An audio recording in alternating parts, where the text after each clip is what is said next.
have or chip in their opinion on the impeachment of the DP. That's none of our business. It should not even concern us. Imagine, I am now looking at it from a point of, had we actually ignored these things and gotten to a point whereby we have the same vision from June up until now, up until the time Raila went behind our back and danced on the graves of our fallen soldiers, we would be advocating for change. That is what we should actually, all of us in unison, should actually drop matters involving two wedded couples. They were voted in as a team. If they want to divorce, that is none of our business. All we should be fighting for is the likes of Chief Adani. These things I have noted with concern. They start as very intelligent or intellectual topics. And I am so sure by the end of the year, after the Adani is done, which is a done deal, and then they go into the KPA, they manage that, and everything else, we're going to have to fight over the Nyayo Stadium or the Kasarani. Because I once saw the Minister of Sports air out some very beautiful sentiments, and everybody was agreeing with him that that was a good idea. At what point do you need that shoe to actually finger your toe for you to actually get triggered? So as we go out on 20th, we all need to know, we all need to ask ourselves, again, where does our anger start from? Where do we start picking our anger from? Do we start picking it from the Adani issue? Do we start picking it from the Chief? Because we stopped talking about these issues. We stopped analyzing these issues. We no longer have I see very few assemblies being held nowadays. Very few of them. From June, July, we used to have them on a daily basis. We used to have topical concerns. We've taken them for granted to a point that, are we really discussing Morara and Caswell? They are non-issues. To me, I consider those two distractions. We have a bigger thing to fight. I cannot start asking Morara why he wants to hold a parallel Mashujaa event in Narok. Let him do whatever he wants. That's a young man. Have you all realized that he's actually a Gen Z? Nani Gen Z mgani anasikianga maneno? We make our own rules. So let him do whatever he deems fit. We have we have the bigger giant to fight. Tuko na kazi ya kupigania wananchi. Tuko na kazi ya kutoa the dictator that is actually in our sight. If you've actually been affected by Chief, I've had a serious mental breakdown from Friday. If you have a parent who suffers, my father's kidneys have both collapsed. Let me tell you, Maina, you don't know the kind of things we are going through under this new Chief. The money is not reflecting. It has not. We have literally been turned into beggars. We have literally been turned into beggars. My whole contact list is full of me begging. Nisaidie tao, niongeze tao, niongeze tao. I've been begging since last year. I'm still begging. At what point do you want to actually get angry and see that you're being triggered? Enough of these political shenanigans that are happening in the country right now. They do not concern us.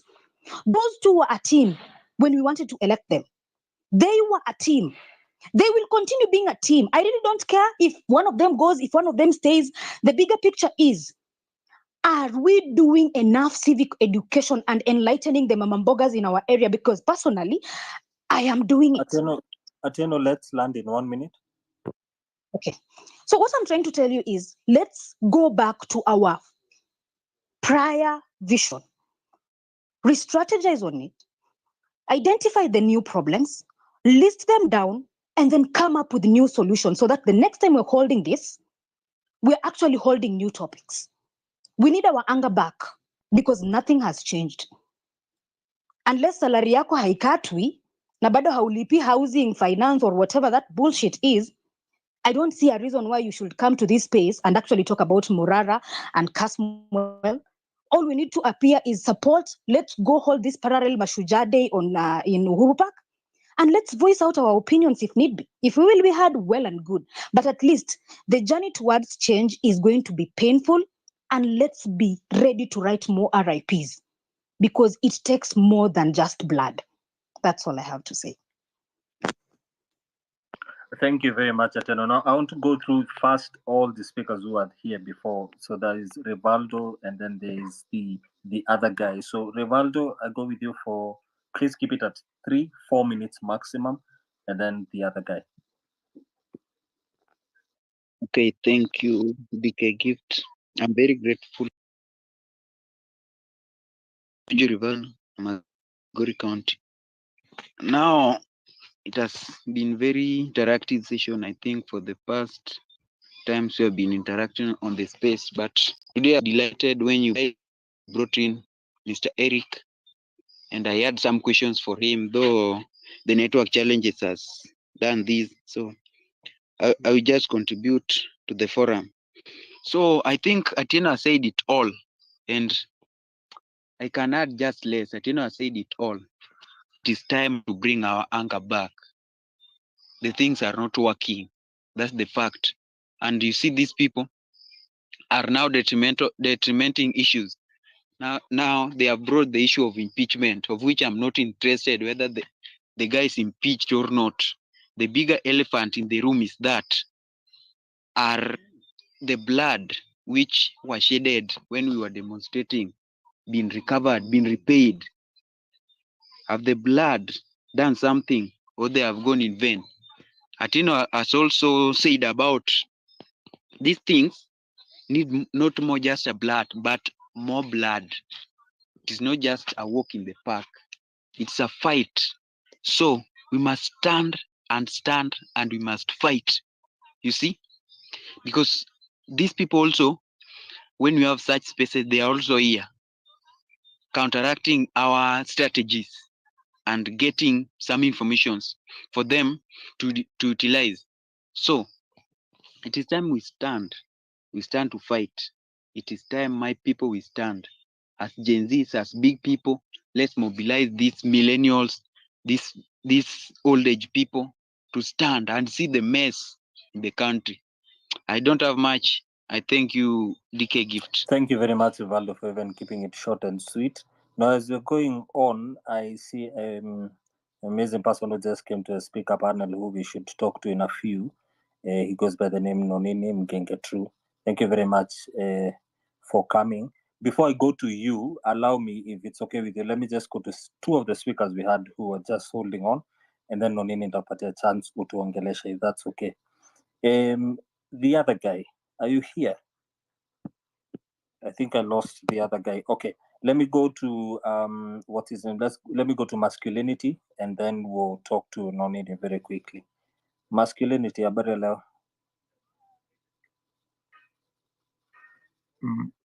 Niko mzima, and thanks for this opportunity. Actually, I've been discussing these things day in, day out, but most of the things sometimes they're not working out. So actually, I was just trying to maybe talk to those who are in the forefront. Actually, they should be organized a bit, so that we can have something that can be sustainable. Najua like this movement iko like mtu anakuja from nowhere anapata hiyo attention kidogo kidogo, juu tuko vulnerable, we give the support, but at the end of the day they end up having that greed and that fame inaingia kwa kichwa, so unapata at the end of the day now we start square one.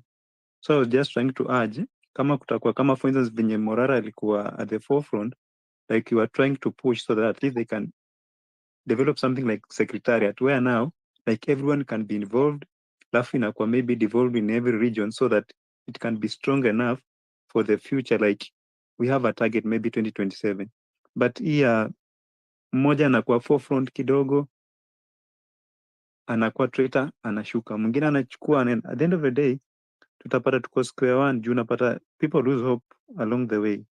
So it's better like whatever you're trying to organize tuweke in such a way kuwe na something that can be long lasting, where huyu akishuka wengine wataendelea, because it's all about people united towards a same cause.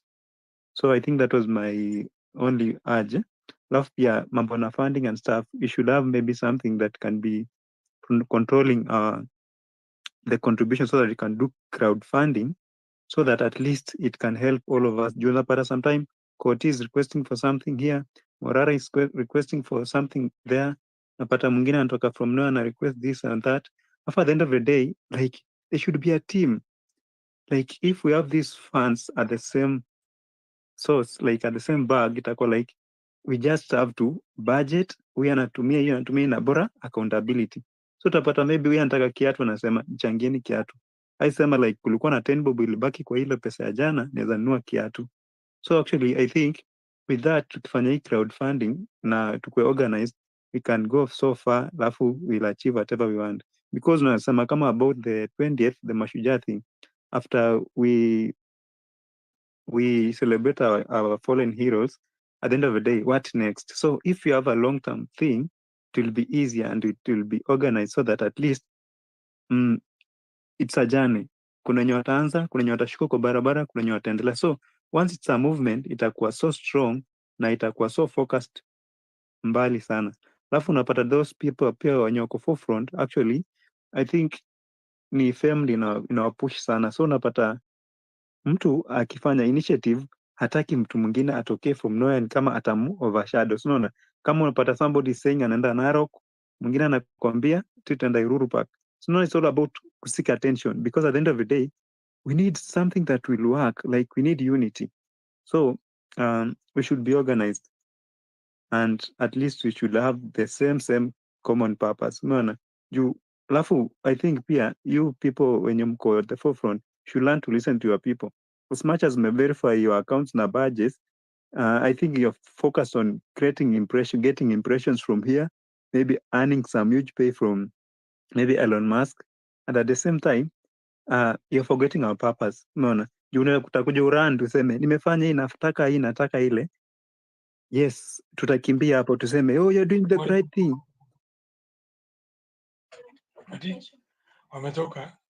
Okay. Should I continue? Lyson, please mute your mic. Lyson, please mute your mic for a second. All right, masculinity, sorry for that, but thank you for your submission. Asante Okay. sana. And maybe just land in 30 seconds and then we'll proceed. It's okay. So I was trying to say, like, they should have a listening ear. Like, most of the time they come, they request for our input, we give the input but they don't take in consideration, so they proceed to do whatever they want to do to seek their own validation. So I think they should also listen to the people, because that's what the government failed to do, and that's why we became united, so that we can fight for ourselves. So they should at least be organized. They should listen to the people. Thank you. All right, asante sana, masculinity. So before I go to Nonini, I think I got the other guy back. The other guy, are you there? Yes, I'm here, Gift. Thank you for adding me back on. Yeah, so let's go with you for the next 3 minutes and then we'll hopefully I'll go. Yeah. So personally, I had already planned to attend the Uhuru Park Mashujaa celebration that was being organized at Uhuru Park by Eric. And the diversion tactics that are happening, sijui ni nini ina happen, lakini it's not right. You see, numbers are everything, and this thing, hii kitu imeanza confuse watu, and you know this small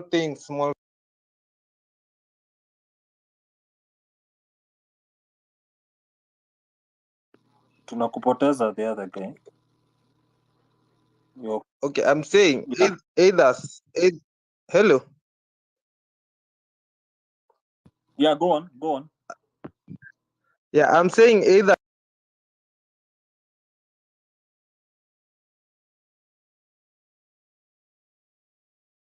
or somebody is just very, very ignorant. I listened to Morara giving many reasons why it doesn't have a concrete reason why we should not be at Uhuru Park.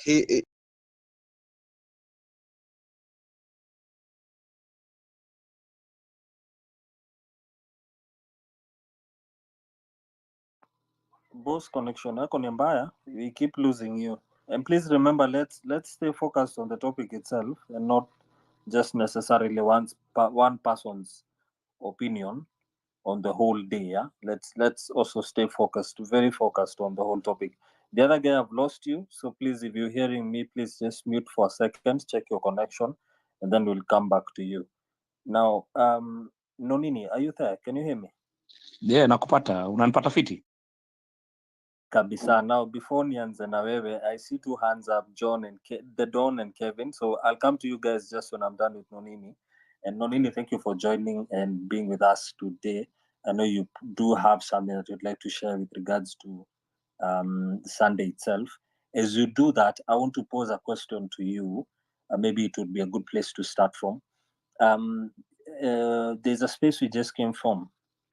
And one of the things that was being spoken about, to be very specific with regards to Sunday, is that we've seen the kind of situation that has been in the past several protests that have been there, especially after June 25th, where there has been either infiltrations from people paid or people sent or people with an ill motive and a different motive from what we had, or the abductions that went on and the police harassment that went on during these protests. And so somebody was saying that because of that and because of what they believe that they have proper intel in their own way, that they don't think, quote unquote, in many words, they were saying they don't think that Sunday is a good idea for us to be thinking that we are going out to this Uhuru Park. Maybe we are just not prepared for what kind of nonsense that the police is going to bring. So my question to you, Nonini, is do you believe that us as Kenyans, we should buy that and decide, you know what, wacha tukae home, ase wanaweza tuchapa, watatuabduct, watatuua, watatupiga, wachane tukae tu home? Shukran sana bro for the question, KOT, Tori, everybody on the space.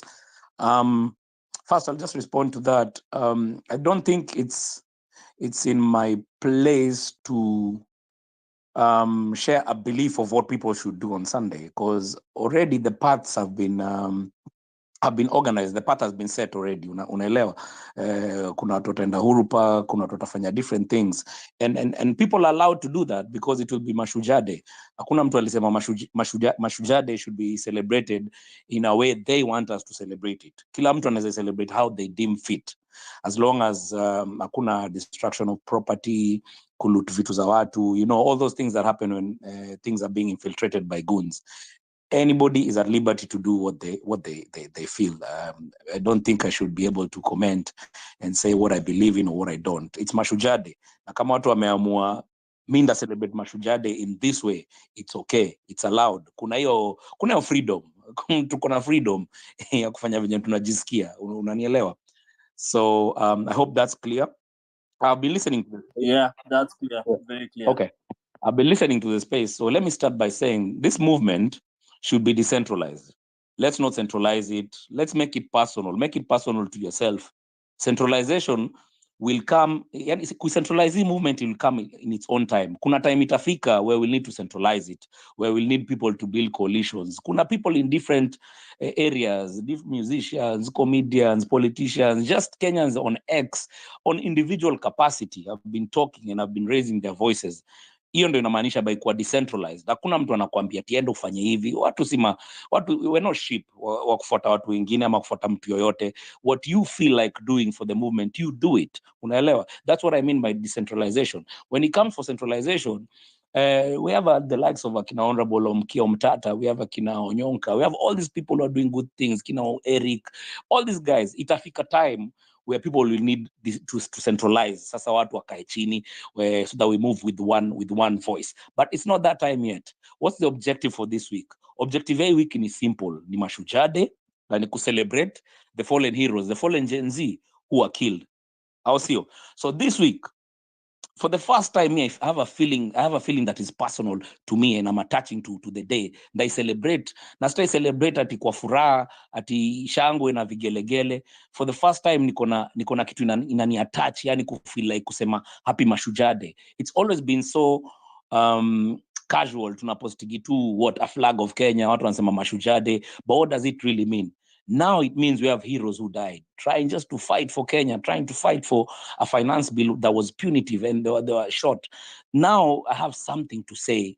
Niko na Mashujaa Day, and I'm proud to be talking about and to be posting about it. So that's just me as a family. Find your own personal way to attach to the day. That's what I mean by being decentralized. Usikubali ati mtu akwambie how you should move. Sawa, anyone and everyone can participate in the movement, in honoring in the Mashujaa Day. Kenya is huge. Sawa, news jioni, nataka yani wakisoma news inakuwa ni all regions, watu wamevaa hiyo black, watu wanasema, watu wametokelezea kwa street, mahali popote wako, Garissa, Wajir, Nairobi. Hakuna mtu alisema lazima hii movement ikuwe centralized, ikuwe Nairobi peke yake. Kenya is huge and probably most people might not even be able to make it to Nairobi. So popote ulipo, na una feel, unataka kucelebrate au mavijana au watu walimadwa, tokelezea, fanya mambo yako tu hapo mali huko. That's what I mean. Unaelewa? Tuache kukwama na hii mentality ya lazima tukuje Uhuru Park. Uhuru Park itafanyika kwa wale watu watafanya Uhuru Park. You get? So sijui, I don't know whether Morara like said he criticized the movement for Uhuru Park and said he's gonna do something in Narok. If he did, correct me if I'm wrong, kama watu wake wako hapa, then he should be called out for that. What Morara should have done, angesema tu, mimi personally kama Morara, I will be Narok, nikifanya civic education yangu kwa watu wa Narok, nikifanya watu wa Narok watokelezee. Na Uhuru Park pia inafaa iendelee. Ange join two hands aseme inafaa iendelee tu hivyo hivyo, decentralized vile iko,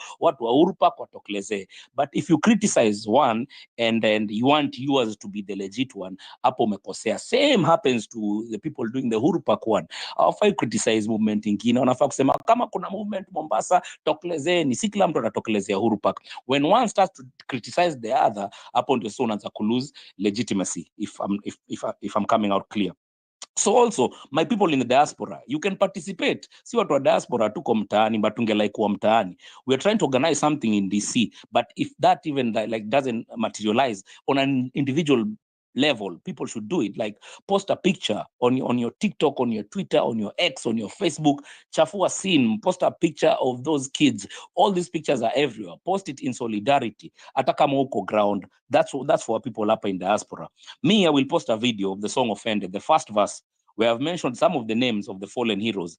I will put up the link for download, and that unaweza chukua pia ukijisikia, unaweza share for that day. Unajua, they're trying to make people forget what happened. We will not forget. We shall never forget. Na Mashujaa Day, always, hiyo mziki itakuwa inaimbwa. Thank you. Asante sana Nonini. Thank you for being even available to have the conversation. There's something umesema before nipatie maybe one or two people who may have a question, if it's okay with you. There's something you said about and yeah, I personally am the kind who does not like discussing people when they're not in the room. But there's something you said about being told one side of the movement, this one is going to be wrong because you've been infiltrated, but then you go ahead and push what you want to do on the other side. Before you came in, when we were starting this third space, I told guys that yes, we're all looking forward to being at Uhuru Park, those of us who can be. But we cannot be foolish to ignore the fact that it is not every single person who's going to be able to get into a bus, a matatu, a car, a train, or whatever, and come to Nairobi. So wherever you are, you wake up and you do what you can in your hometown, in your city, in your street, wherever. And while you're doing that, we need to show each one of our collective decentralized actions wherever we are in the nation. We need to show unity of purpose. And the unity of purpose would be if you're saying you're going out, for example, the person coming out and saying, I'm going to Narok doing this, and Sijui Ninafagi and what, your conversation and your post should have been around the same feel that everyone else is talking about as far as 20th is concerned. Being the same conversation so that it does not feel like you're suddenly standing up. And I was in that space myself and I told him, listen, when you're a leader, you have two choices, or you have two ways to become a leader. You either put your own voice for mentality to speak on behalf of other people, or people gave you the chance to be their voice. Once you're a leader, whatever you say, however you act, whatever you do, how you behave, whether you like it or not, it will always be listened to and be taken to a certain level of context. So you have to ask yourself, even if you have an opinion, have you been able to voice the same, have you been able to echo the same voice that you have been given by the people that you're representing? That's very important for people to remember. The Don, I want to go to you. I don't know if any of you have your hands up, have a question. So I'll go to the Don first. Kevin was here, so we'll go to Kevin next. If you guys have a question, let's do a question first to Nonini, if you can, and then we'll do submissions. DK, just a minute. Wanjira came in, popped in just after Nonini. Can you give her next, please? We need to balance your. Actually, Kevin and the Don were here just before Wanjira came in. That's why I've gone to them first, and then we'll go to Wanjira. So let's do Kevin, let's do the Don, and then Kevin, and then Wanjira.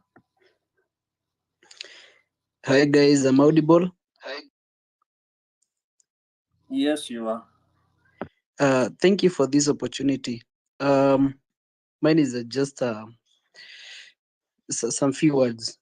So this is not the time to be divided. We need each other on board, whether invited or not. We all need to be at Uhuru Park. This is the time to celebrate the guys we lost in the fight for change.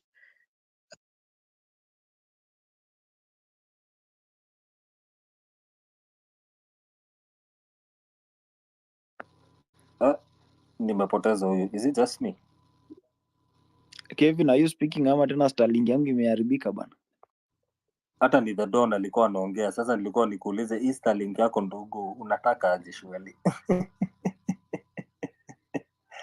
The Don umepotea. Kama unaongea juu unaongea peke yako, my brother. Wherever you are. Kiki. Okay, the Don, as you yes, umerudi. Okay, Can you okay, hear okay. me? I was saying this as we celebrate, as we struggle for this change and celebrate our heroes, the frontliners who lost their lives when fighting for this change. Let's be united. We be one. This is not the time to be divided. This is the time to pick on our brothers. Everyone who is singing our song should be part of us. Let's all be focused on this Mashujaa Day. So we'll be there, and let's all purpose to be at Uhuru Park. Have a good night. I drop the mic. Thank you, the Don. Asante even for keeping it short.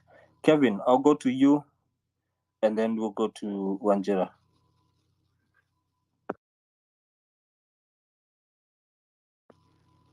Kevin, I can't hear you.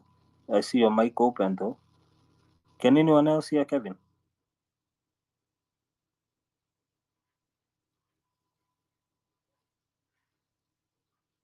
Okay. Kevin, we can't hear you. Tori, I cannot hear you. KOT cannot hear you either. So please just request the mic again and then we'll come back to you. Wanjira, good evening. Sorry for keeping you waiting. No, it's okay, DK. Good evening. I'm well, thank you. How are you? Very fine. I didn't actually have anything specific I wanted to say. I think I came in when, if I am not wrong, Atieno Woma was speaking and she was asking, I think she was saying something to the extent that, something about she does not know what exactly is happening maybe at the grassroots or what message is being, discussed ever since June. And I think that I wanted to just pop in here very quickly and say that there's actually a lot of work happening in the grassroots. In addition to the larger message of remembering our Mashujaas and others, there's actually a lot of work being done in people's assemblies. Like I think on Thursday we were at Mukuru. I don't know whether you know about that. There was a Justice for Peace Baraza in Mukuru. The young people have retreated back to their social justice centers and their people's assemblies and barazas. So there's actually so much work happening. And if you want to be involved, just reach out to literally anyone of the persons that are coordinating the social justice centers or in whatever capacity you want to be involved in. DK, I am walking around every space that there is, And I'm spreading the message that on the 25th, we need to see also beyond the 20th, that on the 25th, there's a public participation at Senate to discuss the bill tabled by Cherargei, Samson Cherargei, to extend term limits for all elected officials and all that. So I also want to come on here very quickly and say that there's life beyond the 20th. Also have it in mind that on the 25th we need to show up at Senate, not necessarily to protest, but that day it is an intellectual discourse at Senate. So probably read the bill. If you do not have it, I am more than happy to send a link here for anyone that will be interested in it. Because there's also two constitutional amendment bills. There's the one by Crystal Asige, seeking more representation for people with disabilities in the National Assembly and Senate, but there's also specifically now by Samson Cherargei, who is deluded enough to think that this is a good time to add members of parliament and the president and other elected pigs more time to eat our money and more time to, leave this country in utter ruin. So there's life beyond the 20th. Think about the 25th. Read the bill, read the constitution, just do your brief reading, even just on the internet, what the impact of term extensions is. I was reading a report that said that term extensions and coups in a country are literally different sides of the same coin. So I want you to know that the closer we are to scrapping term limits is also the closer we are to scrapping presidential terms altogether. And it is a dangerous time for where we are. If you look at the East African region, countries like Rwanda, Burundi, and Uganda do not have term limits.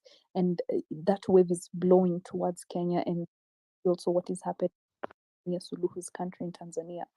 So this is a really, really big deal. The closer we are to scrapping term limits, the closer we are to actual anarchy as a country. There's no such thing as a progressive despondency. There's no such thing as a generous despot that William Ruto will be president for life and he will bring development to this country. That is a lie. It is a lie from hell. So we need to keep our eyes on the ball. Big things are happening. I don't know whether you've seen just today, there was news that there's reports, there's been a suggestion to combine the KAA and JKIA and essentially to harmonize the aviation infrastructure in this country so that Adani takes it and takes it all. So we're distracted by the nonsense in Senate, but a lot of other things are happening in this country. Morara is just one small piece of the puzzle that needs to be disregarded altogether. There's so many big things in this country, and we cannot afford to lose focus. So the 25th, guys, keep that in mind. There was a Gazette notice inviting the public. Guys, please keep your eyes on the ball. That is what I wanted to say, DK. Asante Wanjira, thank you. And also thank you for keeping the 25th at the top of our minds and mentioning about that. Thank you very much. Before I go back to try with Kevin, and I see Kumbukeni as well, and everyone else, and I'm going to give you guys a chance.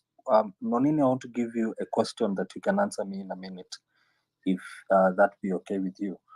This would be regarding what leadership. Earlier, as I said, leadership comes in those two ways: either you volunteer your voice or you be selected. In this particular movement here that we have, of course, we've not selected anybody as a leader, but I choose to believe myself, people like KOT, and so many others who have volunteered their voice, we are leaders. I consider myself a leader because I have volunteered my voice to speak as a representation of every one of us and what we have in our hearts. What would you say? How important is it for people in that space as a leader or as a thought leader? How is it important for us to remember to sort of like check back what it is, how we share our opinions, especially in times when we may have a different opinion from what is the popular opinion in that moment. Let's say, for example, this going on Sunday. how best should I be able to voice myself out without coming out as if I am suddenly going on a different road? I hope my question is clear.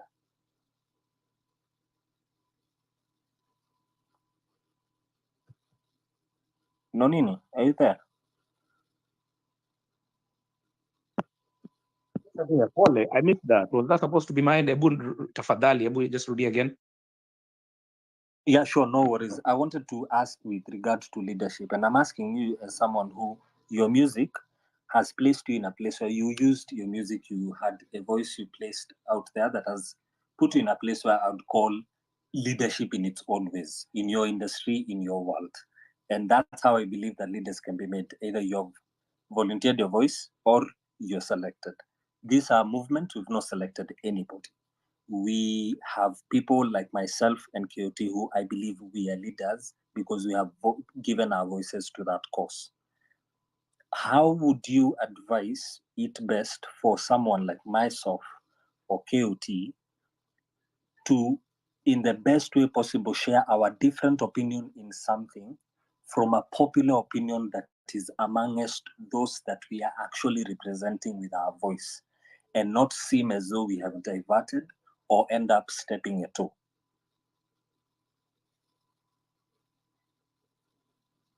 Yeah, that's an interesting question. So what I can say, maybe just from the little experience I've gathered over the years within my my industry, everybody has an audience that subscribes to them.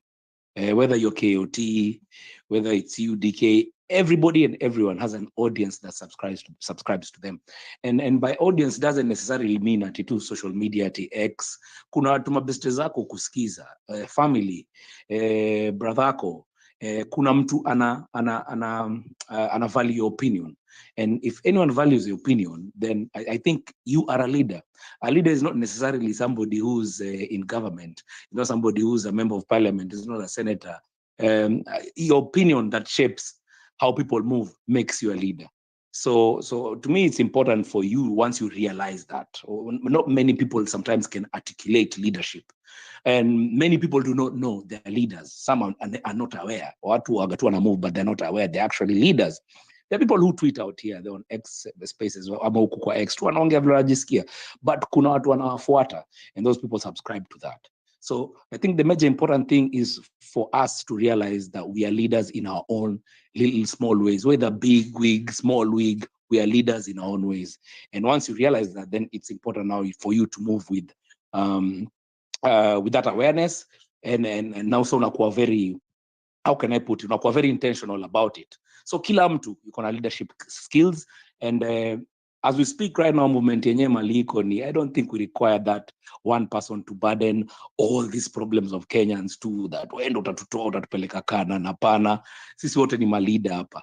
As long as kuna objectives that is not to unify, we are all leaders in our own way. Hii wiki objective ni Mashujaa Day. I like what Ranjira said, it will move beyond the 20th. 20th tu ni objective moja, but we have a big objective. Us acting towards those objectives personally on an individual capacity makes us a leader. That's what's up. Thank you, Nonini, and thank you for talking to us. In case we do lose at any point, asante sana for being here with us throughout that discussion for the last few minutes. I always say jokingly, as Kenyans, we have a terrible disease called Messiah-seeking syndrome, where we seem to think that one single human being is going to carry us to where it is we want to go. This is not a Moses story. We are not going to, the Canaan that we are going to is not going to be led by one human being with one rod, splitting the road in the middle of a sea, and we're suddenly on the other side. It's going to be a constitution of every one of us coming together and putting our efforts in one way or the other and leading there.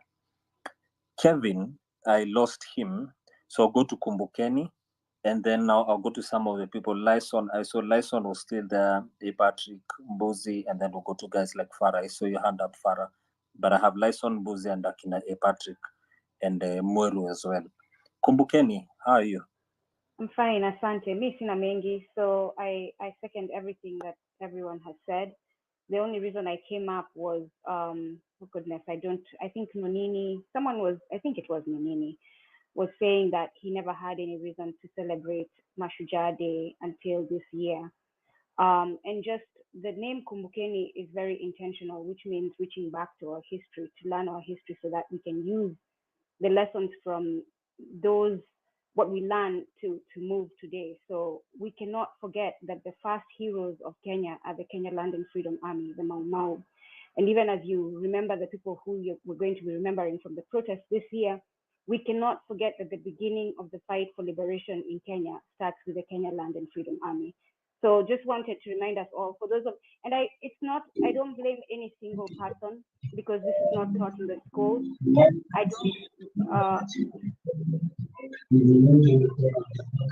don't, Kevin, please mute your mic. Kevin, your mic is on. Please mute your mic.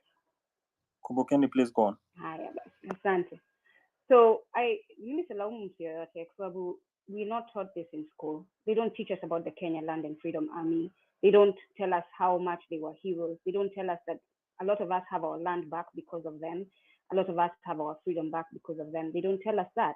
And they have been ignored. The problem with not recognizing them is there a lot of those who are alive right now are suffering. They're not cared for. They're not given resources. They don't have medical attention. So when we remember the heroes that we remember from the protest today, let us also remember the Kenya Land and Freedom Army, Dedan Kimathi, Baruingi, all those people who are in those, and the ones that are not even talked about, his wives, all the women, and let's add them, please. That was just all I was coming to say. Asanteni, I'll drop. Thank you, Kumbukeni. Thank you very much. And people need to realize that this is a unified front from different levels. Each one of us here represent different places where we're coming from and where we're discussing this. This is not just because we know each other in any way, or in any way at all. I mean, Kioti is Kioti and Tori are part of the Sauti ya Mwananchi family. I'm part of the Home Run with PP family. And every one of us are doing, as you can see, it's simply written Mashujaa Day 2024 because that's what we are focusing on right now. It's not about where Kioti comes from, where I'm coming from, where Nonini or Tori is coming from. It's about one thing that we want to do, and that's Sunday. Lyson, I'll talk to you very quickly, 3 minutes, and then I may try one more time with Kevin, see if we can hear him before we go to Mbuzi and Patrick. Lyson, if I'm pronouncing your name right, good evening. Yes, thank you very much for the opportunity to speak to this. Mine is very simple. I want to salute the fallen heroes. We celebrate them. At the same time, we respect the souls and the blood and among that color that is in our flag of our country. Yes, there's a lot of discussion going around. I don't want to belabor the point that all those foolish fights are supposed to come in this phase 2. As I said, this movement was having phase 1 where the Gen Z started the whole thing. They did something so fantastic that has never been done in the history of this country. And that has shook the government, and they made history internationally. And that is an important step towards the revolution. Phase 2 is a phase that we are in now, where people are always asking what next. We are looking for populism, betrayals, and all those things will happen in this phase. We must remember that this is a long-term phase process of this revolution. But very soon we shall be entering phase 3, ile inaitwa finish kumalo. So guys should not be worried. Betrayers will come, populists will come. We must strive to form a popular revolution, not a populist contest of egos and personalities. As I said before, let's not waste time in trying to identify this leader for the movement. The leaders will emerge. Maybe it'll come from Moyale, Kayole, whatever. Those things will come. Right now, we need to devolve this revolution. The way Mabonga is doing in Bungoma, those in Kayole can do their things. Those of us in Nairobi, we focus on making sure Sunday is a great day. We celebrate our heroes, and we make sure we light candles, we play music. Those who cannot be able to make it, they retweet whatever will be happening. Those who are able to be there, let's have live podcasts, and we make sure those who are at home are retweeting. Let's make impact and make this trend and remind the country of the sacrifices and the illegitimate abductions, the deaths that those people have went through.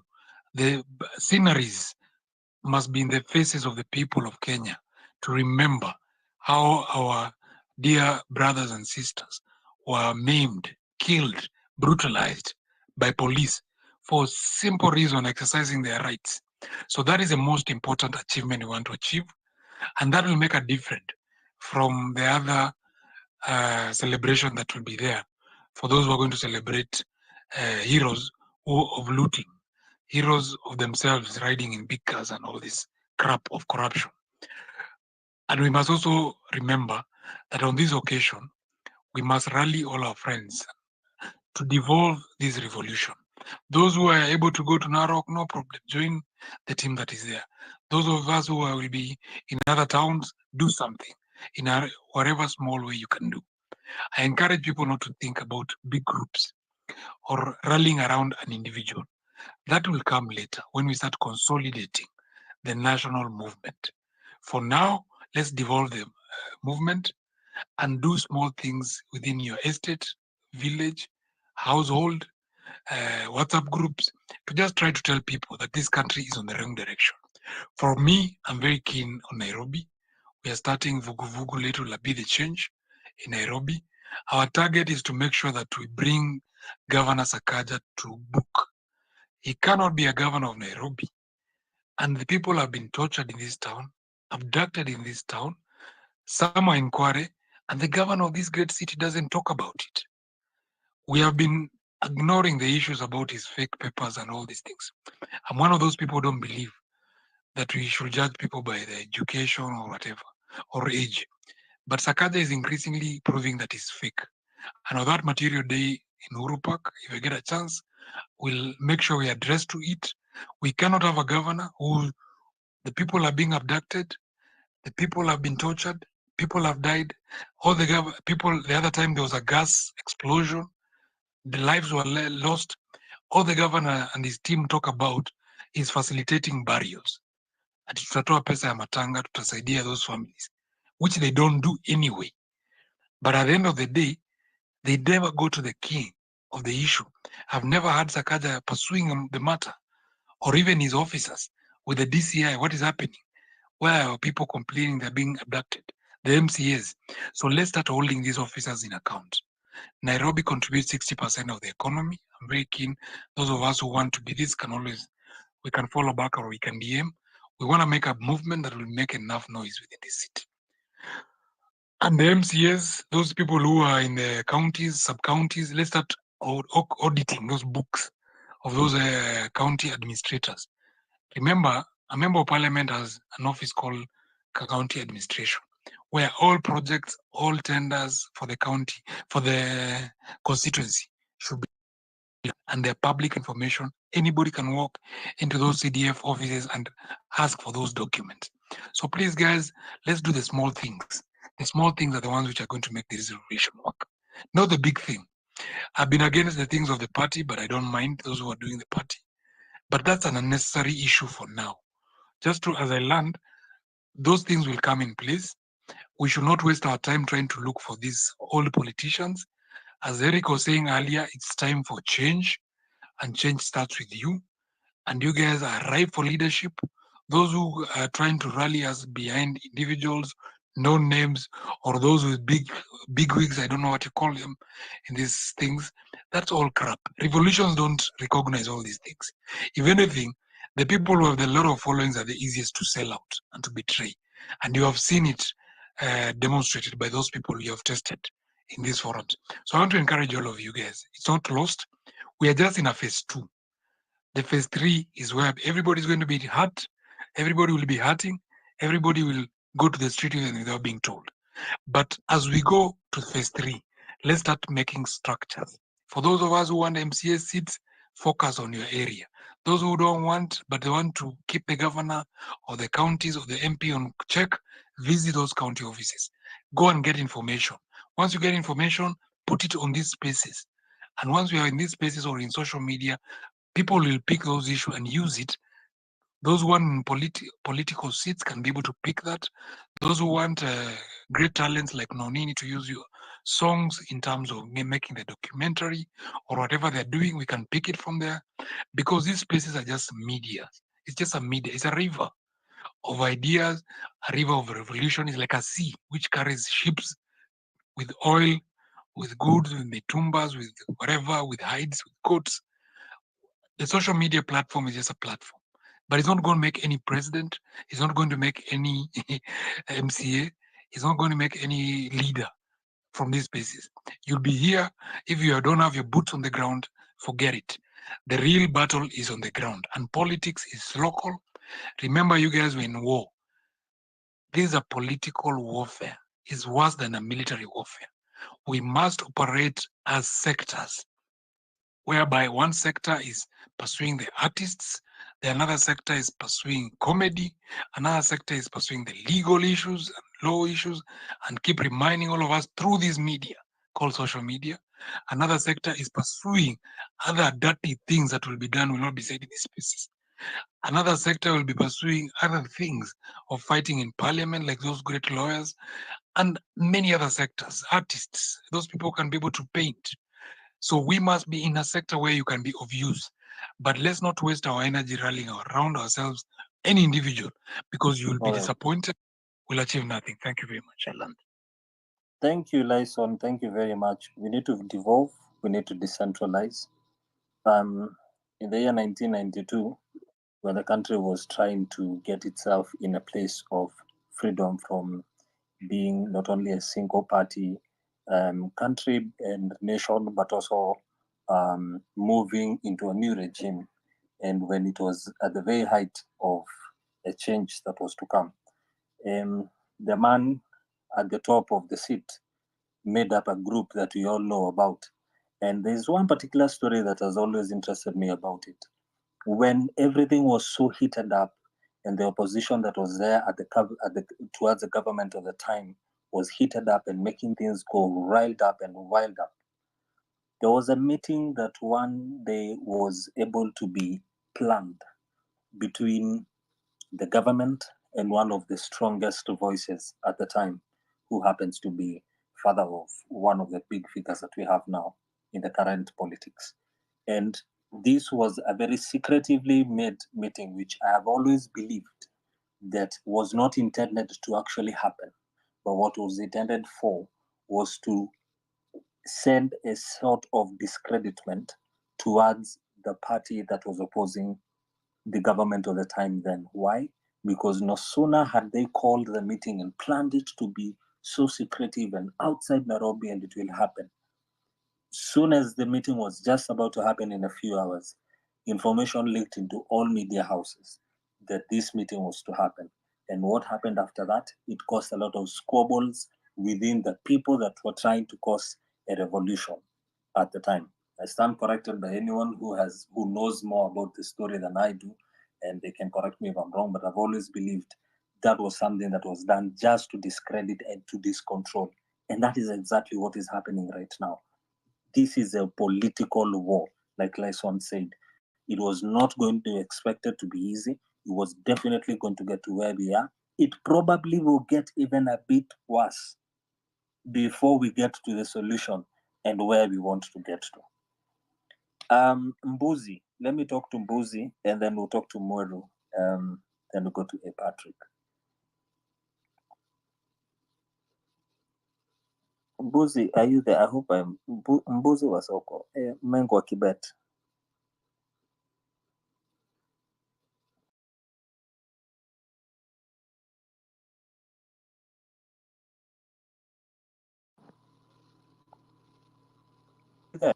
Okay, let me go to Mweru and then we'll do A. Patrick. Mweru, maybe talk to us. Yeah, thank you so much. I just wanted to remind people tomorrow about Adani being in court. I know a lot of attention and a lot of airtime, and the media has just decided that all they'll focus on is the impeachment. I mean, you guys remember in the United States, they impeached Trump twice, and it doesn't even matter. I mean, the man is still running again for office. So all this energy and airtime that is being dedicated to this impeachment at the end of the day is meaningless. Yes, he might get impeached, but we don't care. We don't give a shit. So Wanjira had posted the link for tomorrow. I don't know if she's still here or in the space. Earlier, she had posted the link on this on the space on the comments. If you want to join and watch the case as it goes on, the proceedings, you can join. And she advised us to at least try and join around 10:15 a.m. since the scheduled time is 10:30 a.m. I do agree that we need to decentralize the focus for the movement. I think personally we keep getting disappointed over the same thing. We saw what happened with Cosmo and previous leaders that you had, and now the attention is somehow on Mariah, but that needs to stop. We should even stop talking about him and start realizing that we need to have 47 people all over the country.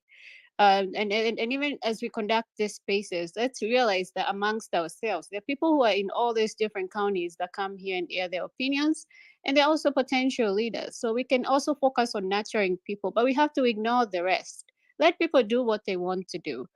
Everybody here has a right to do whatever the hell they want to do. We don't have a contract that binds me and you. This is a verbal agreement. It's a verbal agreement what we're agreeing to do here. It's not a signed, sealed contract. So what should you expect? Expect going forward, operate expecting that one day Mara might decide to, you know what, screw this. I'm done. I'm joining Ruto. So then what? We'll spend a week crying over that? No. So let's prepare for when these things happen. So when they happen, we don't have time to even worry about one person deciding to leave or do their own separate thing. We're fully prepared. We're fully represented all over. We're busy doing things that we should be focusing on. So, I mean, for instance, right now as we're speaking, we have the Adani Dio thing coming. I'm glad Wanjira mentioned the public participation that is supposed to happen on the 25th, which is something, honestly, that Mashujaa is already planned. There are people already working on that. If you're going to Uhuru Park, you've already decided you're going or you're not going. So can we start talking about what we're going to do about tomorrow, Adani, and then the 25th, how we're going to print posters and create awareness about this? A few other things. I know, like the IBC, that's being taken care of. Adani is being taken care of. Shifsha, I saw Okio Matata has taken that up. Agriculture has a team that is already working on that. But I haven't heard of people who are actually working on the ID situation that is going on. I haven't really had any mention of that in the past 2 weeks about IDs. So let's forget about all these people. Let's focus on what is going on. But all in all, I believe that everybody is trying their best. Do I expect you to be perfect? No, I am not. I'm not even perfect. I lie to myself half of the time. So let's not be too expectant. I think we should operate from a place where all of us can wake up tomorrow and decide, oh, screw this, we're done. That's where we should be operating from. I mean, maybe it's from us living in the US and having Trump as a president, where half of the time he was talking bullshit. You know what I mean?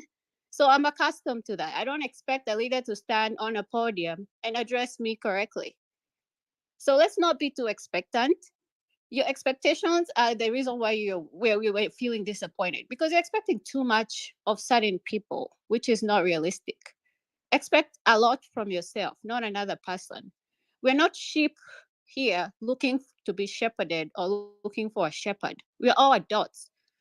So take up on a responsibility, stick to it, see it to the full end. If you feel you want to work with Mara, go work with him. If you feel you want to join Okia, join him. If you feel you're a lawyer, you want to help us interpret laws, help us with laws. I'm getting sick and tired and frustrated when I see all this attention and energy being dedicated about, I am angry about this. I expected you to say this. I expect you to address me like this. I expect you to do things like this.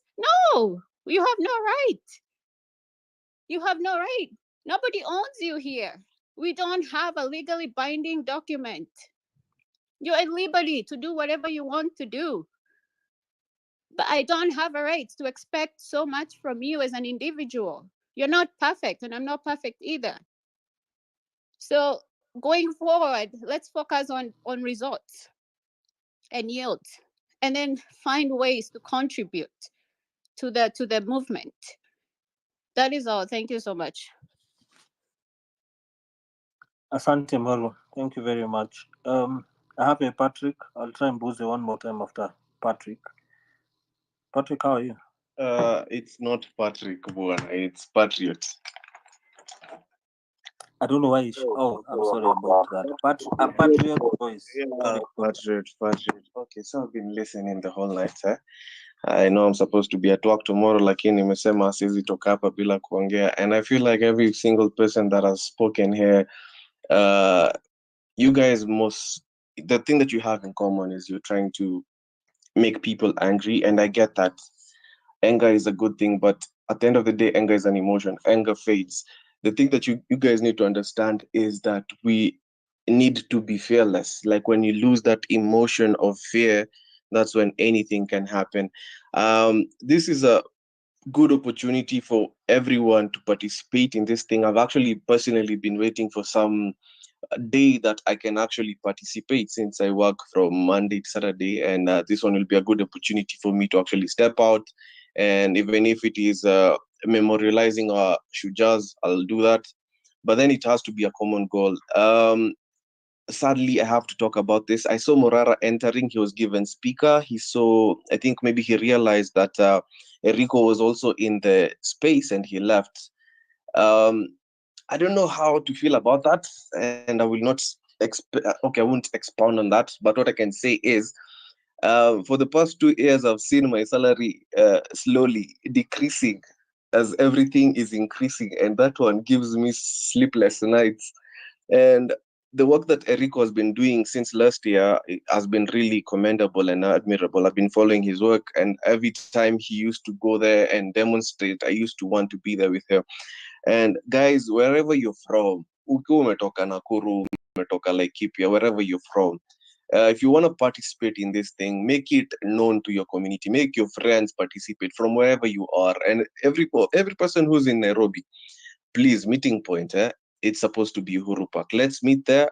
Let's make sure that people know, that rather our leaders know, or rather the people we have elected as leaders but are not leaders, they know that what we want is change and what we want is accountability. There's nothing wrong in holding all of our leaders accountable. The thing about we are beyond expectations right now. This is not even something we should be expecting. It's their responsibility to be accountable. It's their responsibility to make sure that Kenya moves forward and not backwards. So it's in their job, it's in their description, it's in their oaths.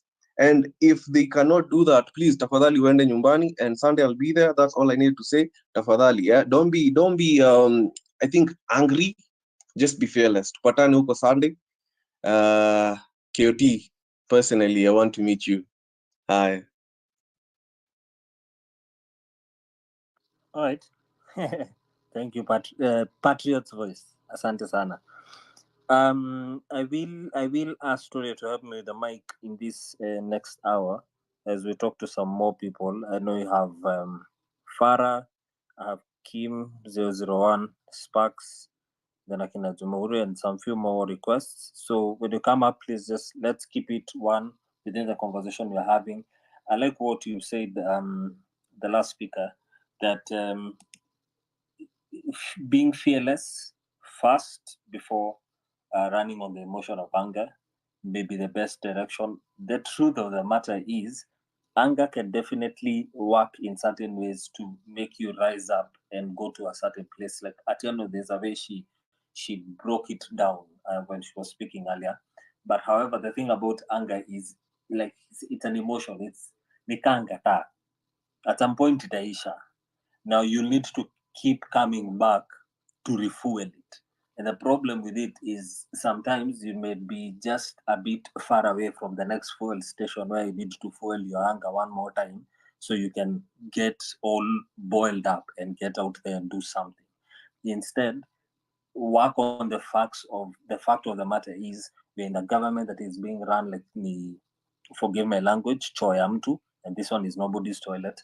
Wajinga waliisha Kenya, and we know that for a fact. So work on those facts and then be fearless in knowing at the end of the day, we have started something that has never been seen before. We're going to go through the different phases that are there between fighting between each other and all those things. But at the end of the day, unity of purpose will be about not just ranting, but speaking with solutions, finding places where you can inject your own solutions, decentralize the movement, devolve the discussion, allow yourself to be render your voice in even the smallness of yourself. I have only 951 followers. KOT has nearly 80,000 followers. But it's not about the following. It's about you placing your voice and rendering it for an action that is going to move us forward. Focus on that, do that. We're going to go ahead. I may not speak again, so you guys have a lovely night and please stay safe wherever you are. I'm hoping to see many of you on Sunday. Have a lovely night, and my name is DK Gift. Toria, nisaidie na mic. Yes. Nataka nikuombe unisaidie na mic for a little while. Okay, no problem. Alright, so saizi najua unaweza ongea na Farah, Mbuzi, Kimzero. In fact, all the guys we have right now, they've not spoken, so you can pick any one of them. Okay, Farah, go ahead, please. Then Kim 001, please. Thank you. Naskika? Okay, I'll keep it very short. What we had a few months ago was something, hiyo ndo moment sisi wote mpaka sahi bado tunatafuta, June 25th. And that was only achievable because we all had unity of purpose. Sisi wote, we had something that we were fighting against. Hiyo finance bill, kila mtu alikuwa na shida nayo. Everybody had a personal problem with it. And we were all unified by that one thing. And that morphed into Ruto must go. And to this day, we are still stuck there. Because hatujaweza kumove. Unaona how the butterfly morphs from a cocoon into from a caterpillar into a cocoon, then into a butterfly. We have not been able to do that. And we need to move from mobilization into organization. Now, this will be the toughest period, kuongea ukweli, because those who will do the most honest work will get the least appreciation. Na hii ndo part ambayo ina distinguish between nani yako selfless na nani yako na personal interest.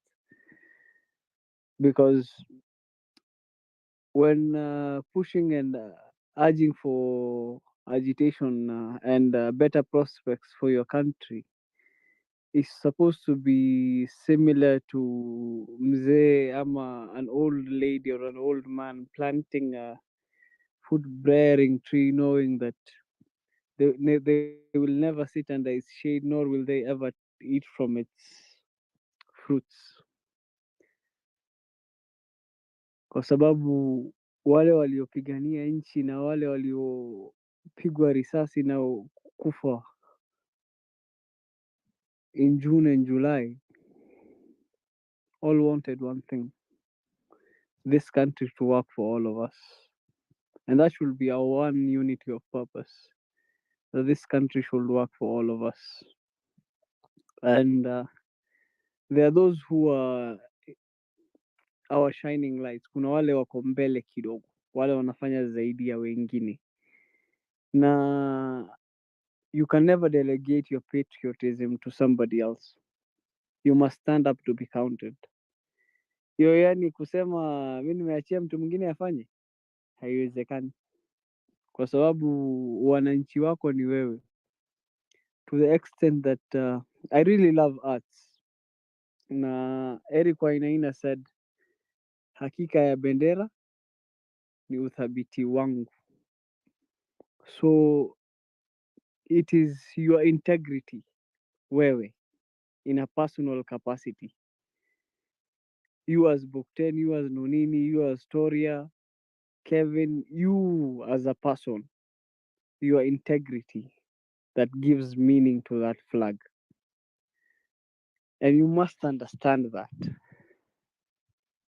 So tafadhalini,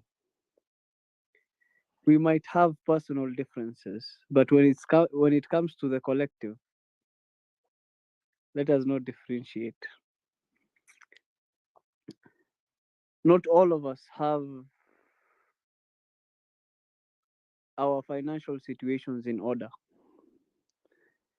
And I know KOT is planning a town hall meeting on Friday, Mungu akipenda. He has the hall and everything, but he needs a sound system, public address system.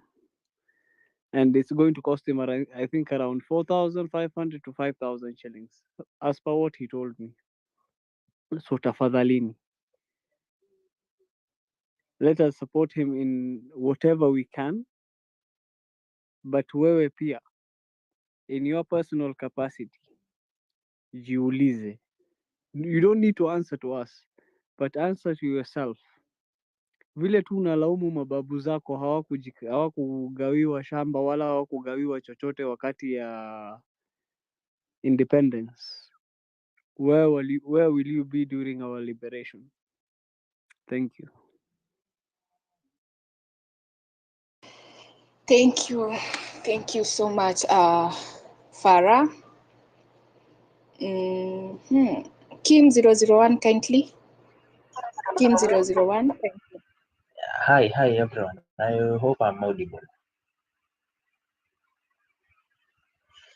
Yeah. Yeah. I don't know where I get to start to address this very, very sensitive thing of this Mashujaa, because if I were to make a stand right now, I would say the right place is Uhuru Park. That is me. Now, if you get to have a voice like KOT Sonko's, a voice like Morara's, a voice like maybe Toraya's, and the people who keep on hosting spaces, what you really gain in terms of numbers, followers, supporters, that is really soft power that you wield. And that soft power is not to be taken lightly, because you have the power to sway or to support a cause. And your action or inaction, one way or another, will always affect such a movement, because you put yourself forth. So you can never really escape what you call public scrutiny. What we have here on Morara's issue kind of looks like he really, okay, it looks suspect. I'll use the word suspect because it is on suspicions. Whatever he's doing is what we really don't support, because what happens, we've had people before him who've switched sides now. And what happens, us as the audience, who are his supporters, who are his supporters, what happens is, as the viewers now, we look at what happened to those people who switched sides, what they were doing, and then we look at Morara and we are saying, yeah, he's doing the same things. So our minds really, okay, my mind really, the way it's wired, I can't really go past and seeing such a thing, no matter how small it is. I remember when Morara used to schedule spaces, he'd post it like 3-4 days before, and then he was like, I'll be hosting a space on a Sunday, 8 p.m. Kindly join me. So for that whole damn week, you know Morara will be hosting a space. Then while Morara, 30 minutes to Morara's space, now you see somebody who switched sides like Kasmo. At least he was brave enough to switch sides. You see him open a space with almost the same agenda as Morara's, but a different space. And then you ask yourself, why couldn't they have hosted a bigger space? Your mind may really tempt you to really assume some of those things. But I tell you, that is how seeds of division are sown. That is how seeds of diversion are sown. They really can't come directly because you really see them for what they are. They have to really package it with good intentions, something you can easily fall for. So if Morara would not have gone to Narok, as he purports, if he's not to go to Narok and then he doesn't show up at Uhuru Park, as the Morara he's come to be known as, it would reflect bad on him because we are really going to celebrate our heroes. How does he continue to say he's fighting for the cause if he does not appear on such a thing that is really honoring those who have fallen for the cause? Now that puts him in a conundrum. He's there at some crossroads. Indecisiveness is what we've been fighting because we say when our leaders, even the so-called MPs, when they become indecisive, then they are the abettors of what we are really against in this government, whether they say yes or whether they just don't make a decision and do what you call fence sitting. Then you become an abetter. So at least he's smart enough not to become an abetter by using that option we always call do nothing, really. So he's chosen an alternative with the similar intentions, but now further away. If I were to look at his sentiments, okay, it's his life.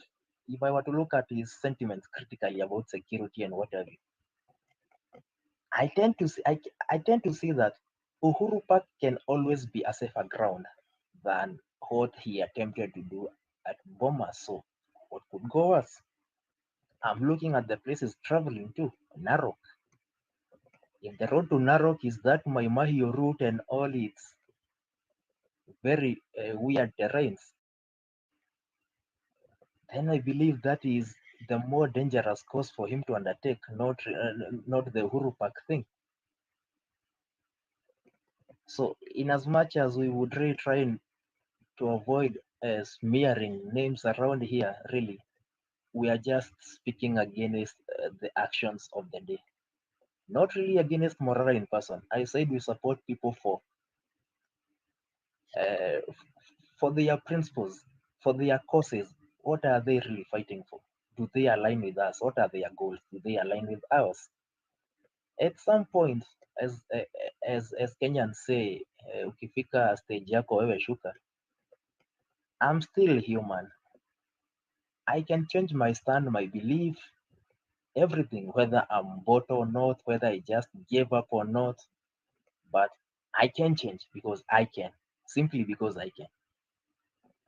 That now does not warrant those calls of us telling us, see me for the person I was. No. What makes such a movement go on is consistently discussing the issues as they arise, so that you really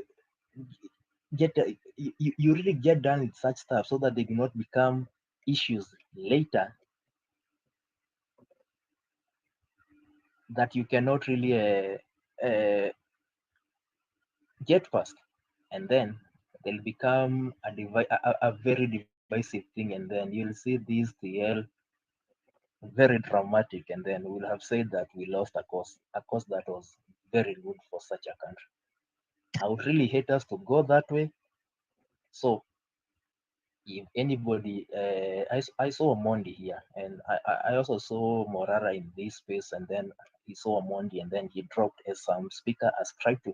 That was still suspect to me. So if he says he's not invited, I believe Eric Omondi should just communicate with that guy. We should really do away with all these simple reasons that we keep giving, because it's what our leaders give us. They give us things that do not look Well, concrete, rather. Kim, Yeah. Have you been invited personally? Not really. So where does the whole matter of invitation even come in? This is what Morara said, that he's not been invited in person. That is why he fears for his safety. I was in that space. That is why I had to bring that point up. If that is the issue, then whoever is organizing should just do that and just do away with that reason, and then we see what happens. That is what I'm simply saying. If you get me, is it Jamhuri or who is it? Yeah, I get you. I just wanted to highlight that point. Yeah. And because it's late, I bet I could really speak for hours on end. I've been asking for this mic for so long. The co-host can bear me witness and the host, but Kim, try landing, please. yeah. I beg to speak no further. So thank you very much.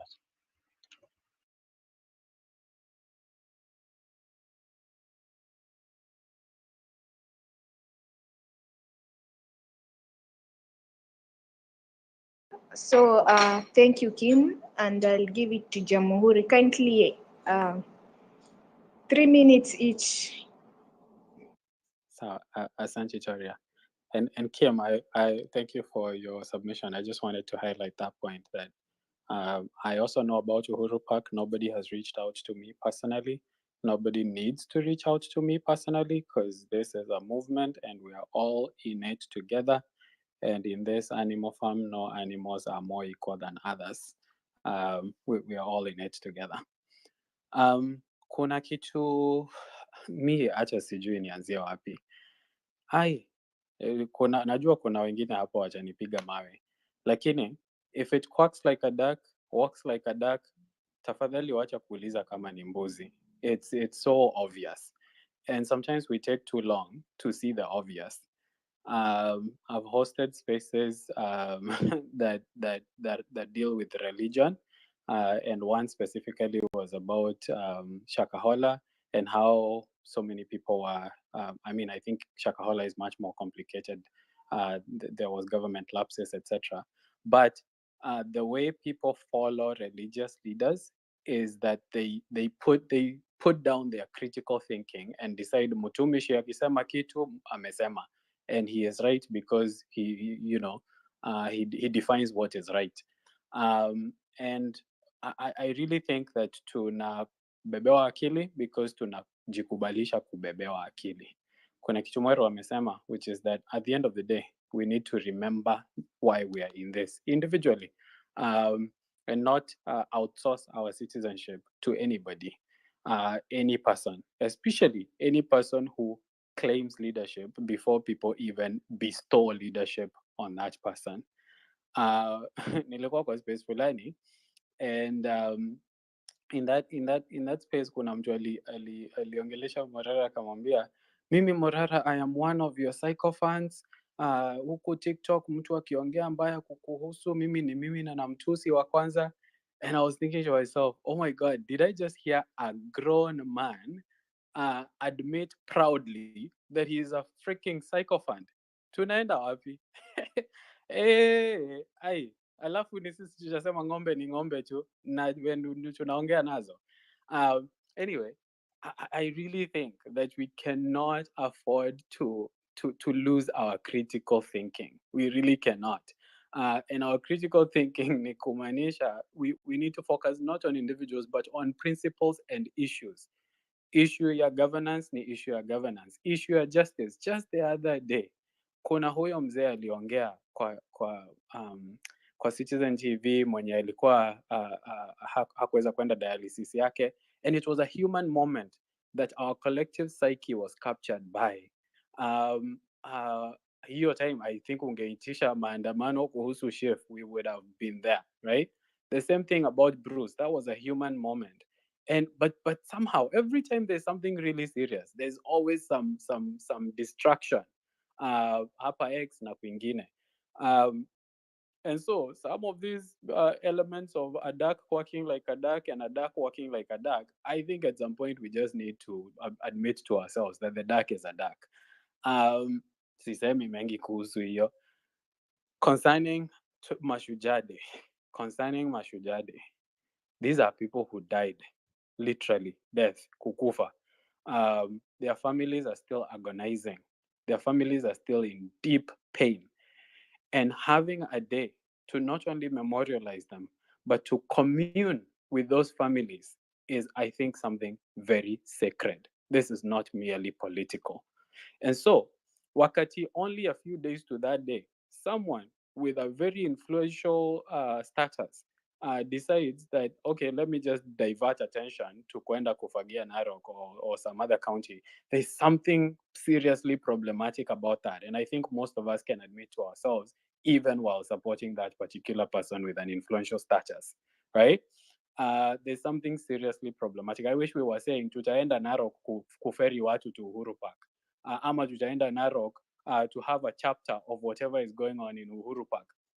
Because it is Mashujaa Day, it is not Fagia Day, it's not Environment Day, right? And we are saying collectively that in this moment of pain and wanting to fight for good governance, our Mashujaas were killed, they were butchered in broad daylight, and some of them are still abducted and we don't even know where they are.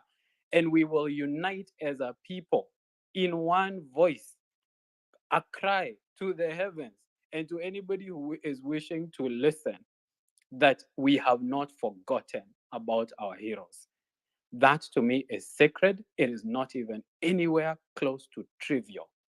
And I think wakati ninaona hizi two distractions, and when I was in that space wakati huyo mtu alikuwa anasema admittedly and proudly vile yeye ni psychophant, I was like, we are trivializing the deaths of these people. We are trivializing the agony of those families. And that pains me terribly. The other day kulifanywa poll na imepatikana that over 70% of the country watu wanasema we are not heading in the right direction. Nobody needs civic education ndio ajue that tuko pabaya. We already know that. And by the way, this elitism ya kusema ati watu wenye wako rural areas don't know that the country is burning, we are lying to ourselves. Everybody in the country collectively anajua ni kubaya, right? And we have to remind ourselves, June 25th did not happen on June 25th. It built up to June 25th, right? And because it built up to June 25th, we have to take small actions, pole pole, but collectively focused in a focused manner, and we will build up to that big thing, whatever it is. And we don't need to we have to embrace the unknown of it. Hii kitu ya kupangwa and to be herded into one something alafu ndio hiyo something all of a sudden ikuwa unleashed. I mean, I don't know what theory of revolution someone is reading, but hizo ni jaba. 70% of the country already knows that the country is not headed in the right direction.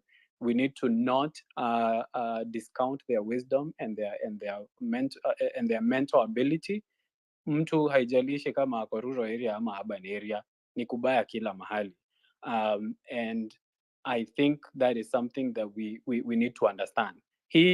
What's being done right now, in my view, tunatumia hata jina civic education to an extent that it no longer really means anything. So anytime nimesimama mahali na mic, nitasema ati ninafanya civic education. But again, hizo ndizo slogans zenye zina happeningi in those churches where watu wanapanga wamebeba. Jamhuri, can you please try landing? Yes, let me land with this really quickly. To slogans, to dogo, whose meanings we are not interrogating, and then we lose focus, or we lose focus on principles and focus on individuals and factions. Hapo ndipo tunapotelea. Mimi cha muhimu kwangu ni ati for every single life that was lost, for every single injury that was occasioned on someone juu ya hii movement, that to me is sacred and it deserves our collective moment on Mashujaa Day. We need to honor those people in the loudest way possible. And I think that should be a collective thing. We should speak in one voice on that. Asante sana.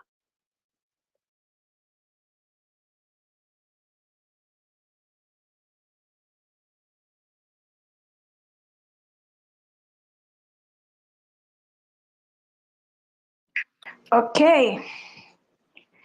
So thank you so much, Jamhuri. Real Joe, hi. Hi Toria, hi Keoti, how are you guys? We good. Kindly talk to us. Bookten na kina Magi. Bookten, hebu panda huku juu kujako tusalimie. So basically, Mashujaa Day is supposed to be the day we celebrate the heroes who were brutally killed instead of being protected as the police should. We celebrate the heroes who lost lives in this cause, and we celebrate the heroes who have made us be able to even continue speaking on these spaces. And just like I always say, the blood of those who were murdered will water the spirit of this revolution. It is their blood that will continue to nurture this revolution and keep us together in this just cause. This is the right thing to do. If anybody is against this movement, he will be on the wrong side of history. And not to say a lot about the day itself. The day is planned. I don't know who planned the day, but the planners of the day are well in order in ensuring that they organize a day that we come together to celebrate our heroes. These are the heroes we know, and these are the heroes of our time. Any other hero before, we can talk about them, but these are the ones we have seen and witnessed, and actually been able to actually see firsthand what heroism is, dying for a just cause. And that is what we are going to celebrate on Mashujaa Day. To weigh in a little bit on a controversial topic, this is a little bit controversial, and most of you might hate what I'm going to say, but just bear with me. I am not for the idea that, in fact, let me just rephrase my statement. Inject has been a symbolic terminology for this movement in terms of showing that we are piling pressure and we're trying to inject and pump some sense in this regime. Inject is an ideology. Inject is the movement. Anybody who dares try to turn it into a political outfit is selfish. Inject is an ideology that should not be turned into a political outfit. That is very controversial. I know most of you are going to hate. I wish anybody who has political ambitions to be creative. I mean, that is how you're supposed to show the people you want to lead, how creative you can be. Not to just copy things and just say, inject, and now tell us now we're supposed to be inject party. Be creative at least.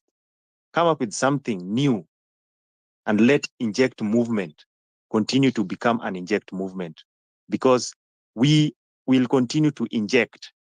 But when you, with selfish intentions, decide to turn that into a political outfit, an outfit that was leaderless, partyless, and tribeless, of course, we are going to move out of that leaderless, tribeless, and partyless in future. But that outfit of inject, just let it be inject. Please, kindly, in very, very kind words, let the movement continue being the movement. This revolution, we have a right to this revolution. It is our right to stand up to unjust causes and just policies that we are seeing being peddled against the will of the people. It is our right. And this movement has shown that we can actually stand up. We will only, and this is my parting shot, it will only be treason when we fail to achieve our goals. It will only be treason when we fail to succeed in actually getting into State House and removing this rogue regime. But when we succeed into getting into State House or Parliament and removing this rogue regime, we will ensure that we form the next government. That is what revolution is all about. When you fail, you will always be named prisoners. But when you succeed, you form the next government. Don't be on the side that wants to fail. And therefore, we must always work together as a united front. With unity, we can achieve a lot. But don't think that we'll achieve 25th every day when you go out to protest. We will not achieve 25th. Even 25th did not just come like that. We started these protests, a very small group of people. And whenever we used to go to town, initially, people used to look at us like mad young people who are fighting for nothing. But 2 protests later, everybody was in the same boat. The next protest became big, and the 25th protest became even bigger. And people saw that actually these young people were fighting for something. So if we say that we are going back to the streets, it will not be big in the first time. The second time it will grow. That is how we grow the numbers. We cannot grow the numbers by assuming that we will walk and spread the word and say civic education every day. No, we will not grow the numbers that way. We'll grow the numbers on the streets. The streets numbers will be grown on the street. We will not lay a better strategy to go to the street. The best strategy of going to protest is going to actually protest. There's no other strategy that we will put in place that will ensure that our protests are successful. The only success we will achieve is when we decide to say on Tuesday we are going to the street, even if we go 5 people and run around and protest, that is a protest. The next time, I'm sure we will not be 5, we will be 6 or 7 or 8, who knows, or even 100 or even 1,000. We just need to get out and go. I leave it at that. Thank you very much. Thank you so much, Rijo. Akiacheni tusikie sauti ya msichana Yeah, please. Kim, you can see your hand is up. We've been here for a few minutes. KOT ngoja. Hours. KOT ngoja. Atieno please ongea. Akiacheni tusikie sauti ya msichana kindly. Atieno. Kim. Thank you. I'd just like to digress from the opinions of the previous speaker, kidogo. I really wouldn't want us to dwell on already established revolutions. We are leaderless from the word go. Words like inject, Kenya ni home, I don't think we should dwell on phrases that have already been patented and existed by a category of people. Like a few speakers here have said, the likes of those people should be ignored as per now. At this point, if it's possible, we shouldn't even be discussing them. We already see whatever characters they're displaying to us. And every single time, they disappoint us. So I feel like having to dwell on such characters for validation or having to rely on their numbers, we brought them there. They will go down if we still don't give them attention. We're all seeing whatever shenanigans are happening na muuza magari. You know what happens. Like, we don't even need to remind you that you need to be with us, for us, and you need to walk with us. Let us just focus as people who are united in one front.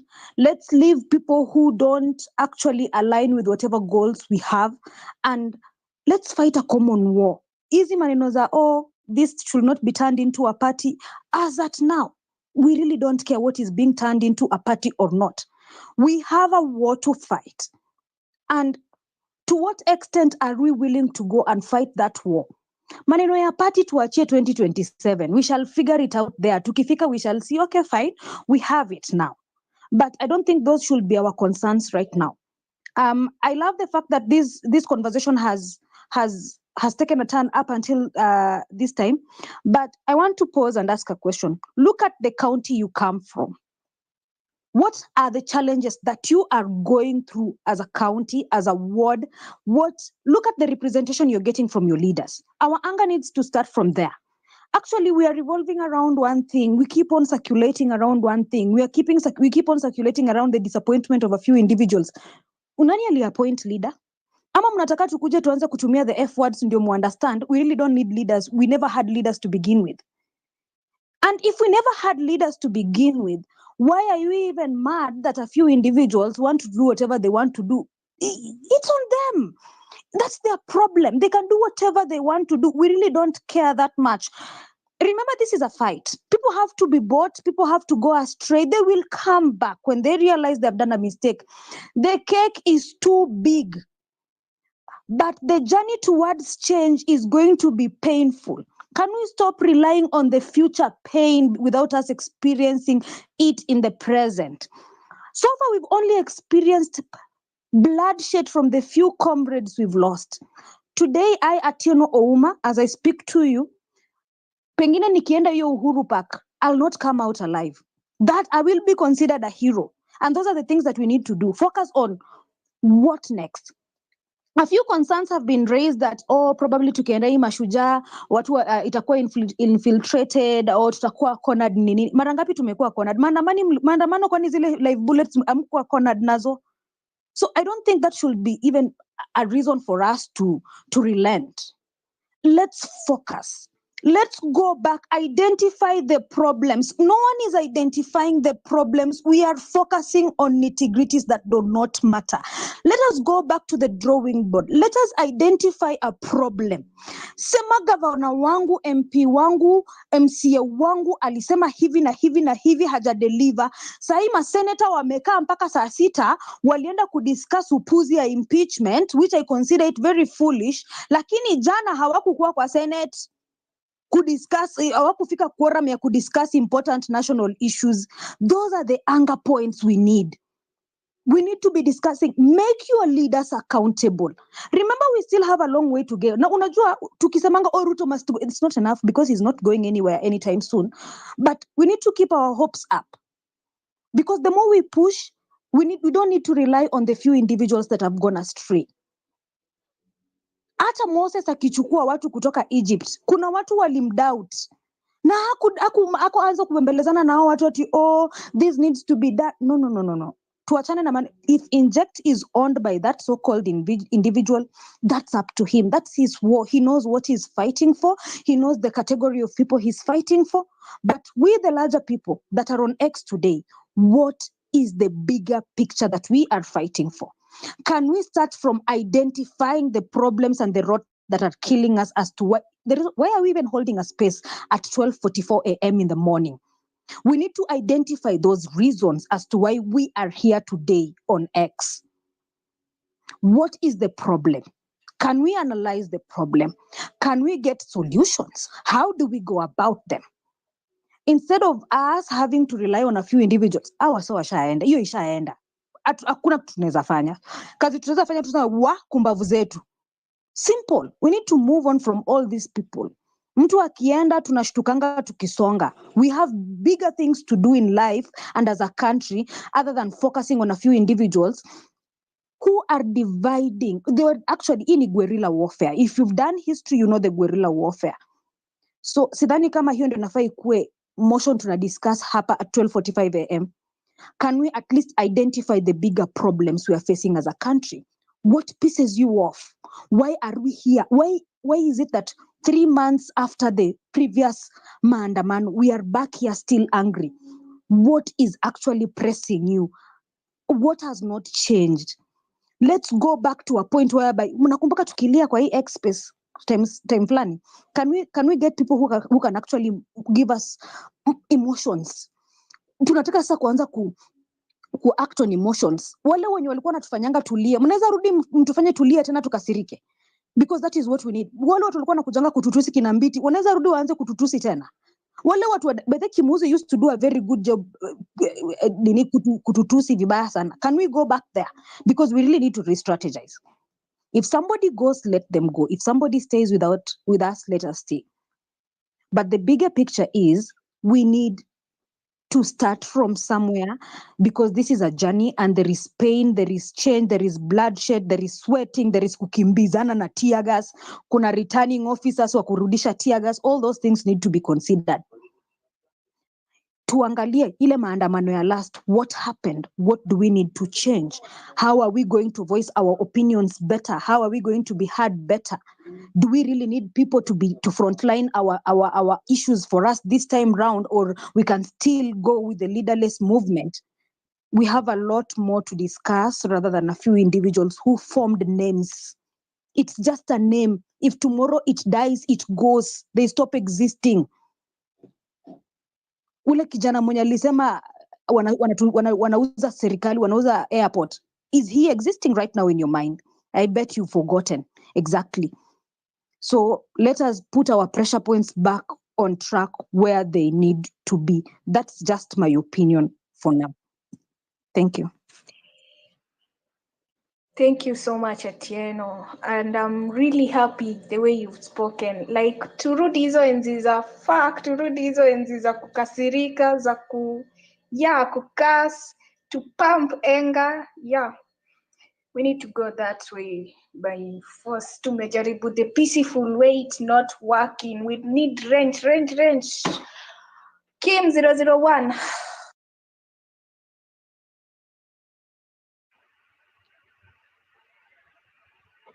Okay, I hope I'm still audible.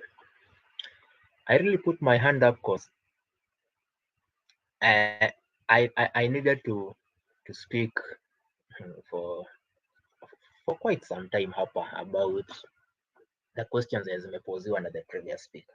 First, if you're asking us what we are discussing tonight, actually the topic the problem statement there is the planning of this Mashujaa Day, which should be us celebrating our heroes at Uhuru Park. The reason why all the other stuff keeps on coming up is because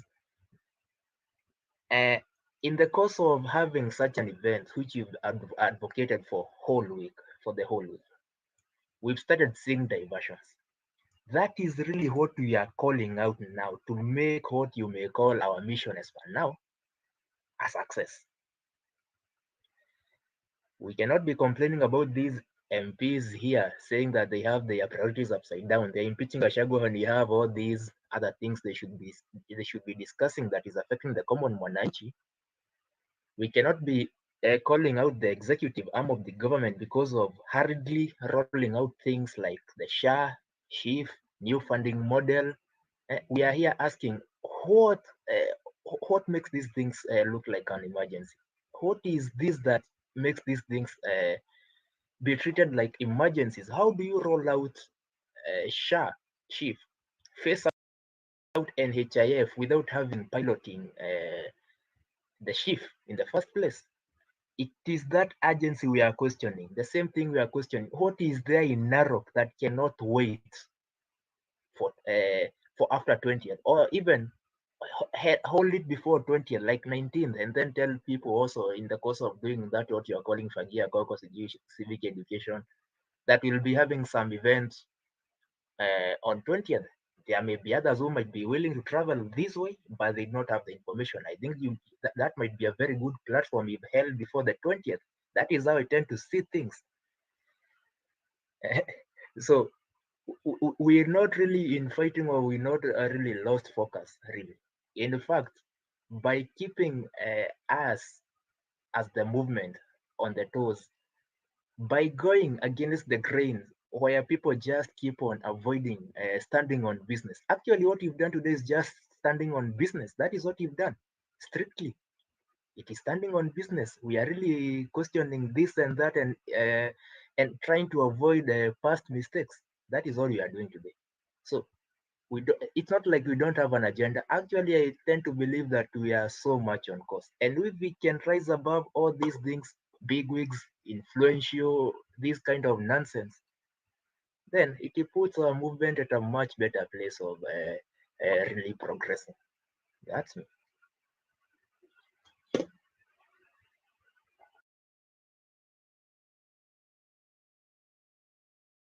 All right.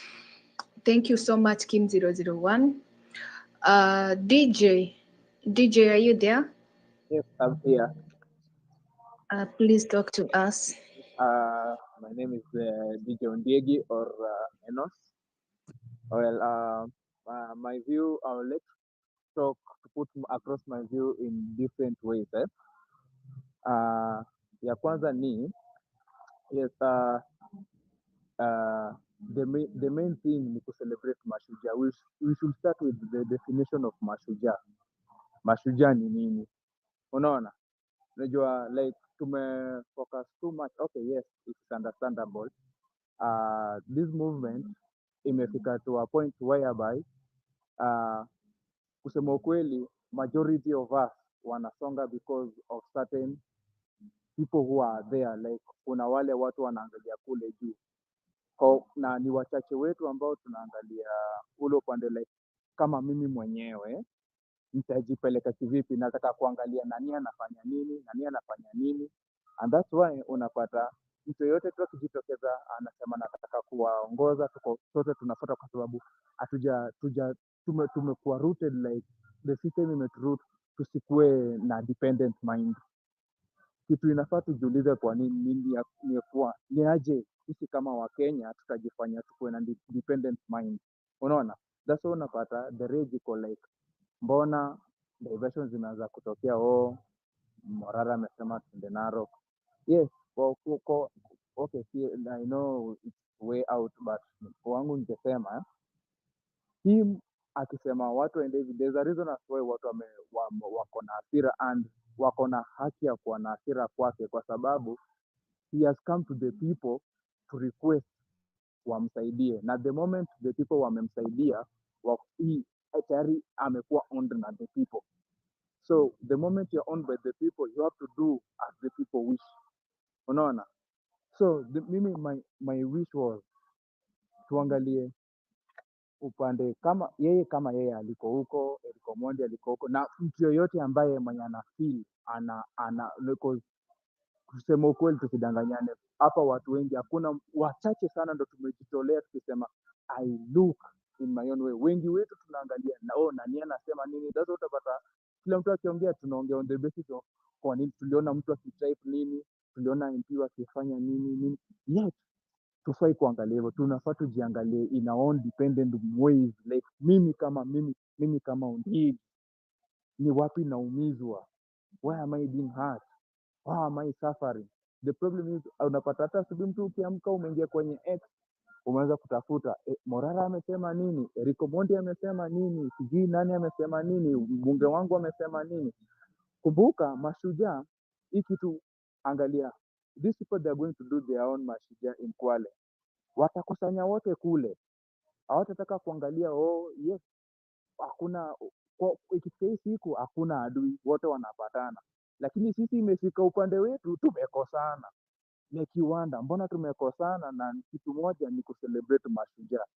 Kumbuka this is a strategy, sisi hatuioni, but kwa upande wao wanaicelebrate sasa hivi baya sana. Unajua wapumbavu hawa tumewa divide and rule kwenye tumezoea. Unaona, tusikubali hiyo, let us focus as individuals. Jiangalie wewe kama mwenyewe, unaona. Yes, na niko upande wangu mimi nasema ingekuwa wise kama these people ambao wanaangaliwa ni ukweli, people hapa watu wanaangalia wengine, kwa hao ambao if you know you are being looked at by unaangaliwa na watu ingekuwa vizuri tukusanye wote. Yes, kila mtu ako na idea zake, but the goal is one, Ruto must go. If wote kwa the goal Ruto must go, tupatane sote to celebrate hii Mashujaa to our fallen comrades, we celebrate it.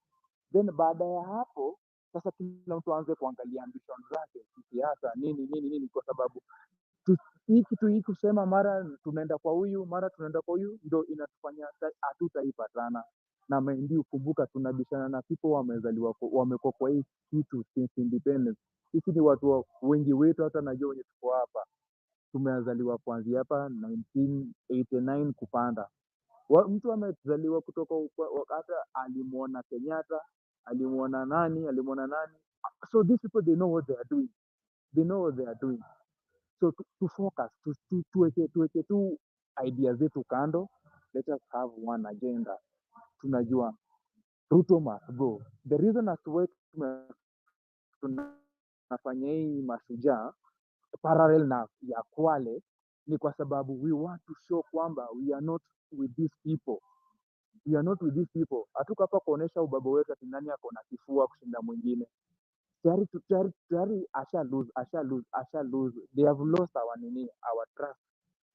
Mbona sasa tuoneshe kwamba tuko na wao? na ilhali tumeshawashinda eh? Sina mengi ya kusema.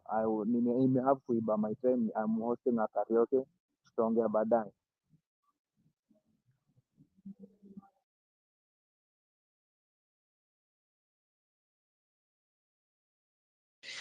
Thank you so much, DJ. So, good boy, are you there? Good boy. Oh my God. Good boy. Hi, Toraya.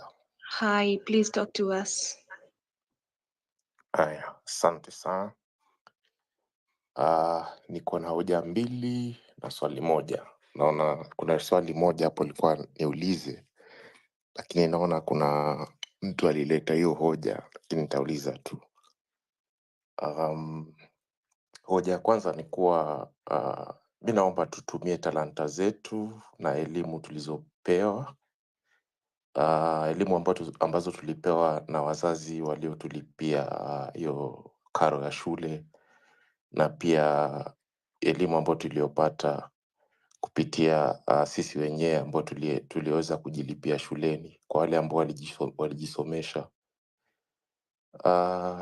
Kama wewe ni mwanasayansi, mwanamtandao,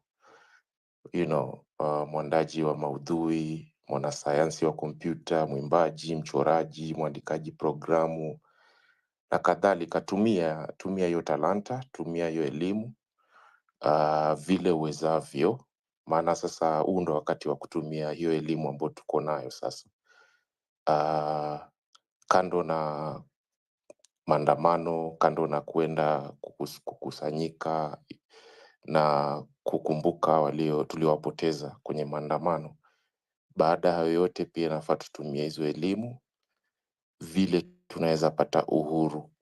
Hatuna uhuru sahi. Uhuru ambao tulipewa ni ule uhuru ambao uko kwa mabano, in motherland in quotes. Kwa hivyo tutumie elimu yetu kupata uhuru. Alafu hoja ya pili, kwa wale wako kwa mtandao na mko na ufuatwaji mkubwa, naomba tutumie ushawishi wenu, au tumieni ushawishi wenu kupeana nguvu na pumzi kwa hii harakati ya kupata uhuru, na namaanisha uhuru thabiti.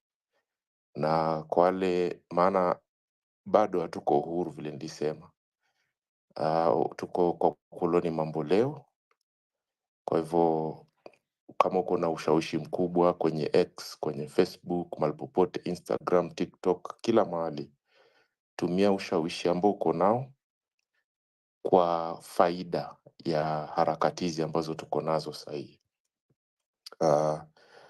Ukiona chapisho inayohusu harakati hii, we soma na rejelea chapisho hiyo au retweet kwa ufupi. We cheza vyema pale unaweza, na kama uko na nguvu cheza vyema pale ambapo unaweza. Kama uko na ushawishi cheza vyema pale unaweza. Nashukuru kwa wasanii kama Nonini, Octopizo na mcheshaji kama Eric vile alikuwa hapa hivi kwa kusimama Parwanja na harakati hii, maana ni ngumu sana kupata wasanii au wacheshaji kusimama dhabiti ama kuonesha kuwa wamesimama na harakati hizi. Maana wengi wao wanaona ni kwamba watapoteza watu wengi au ufuataji wengi, au wataona kwamba serikali haitawapatia vitu kama macontract hivi, mambo kama hayo tu.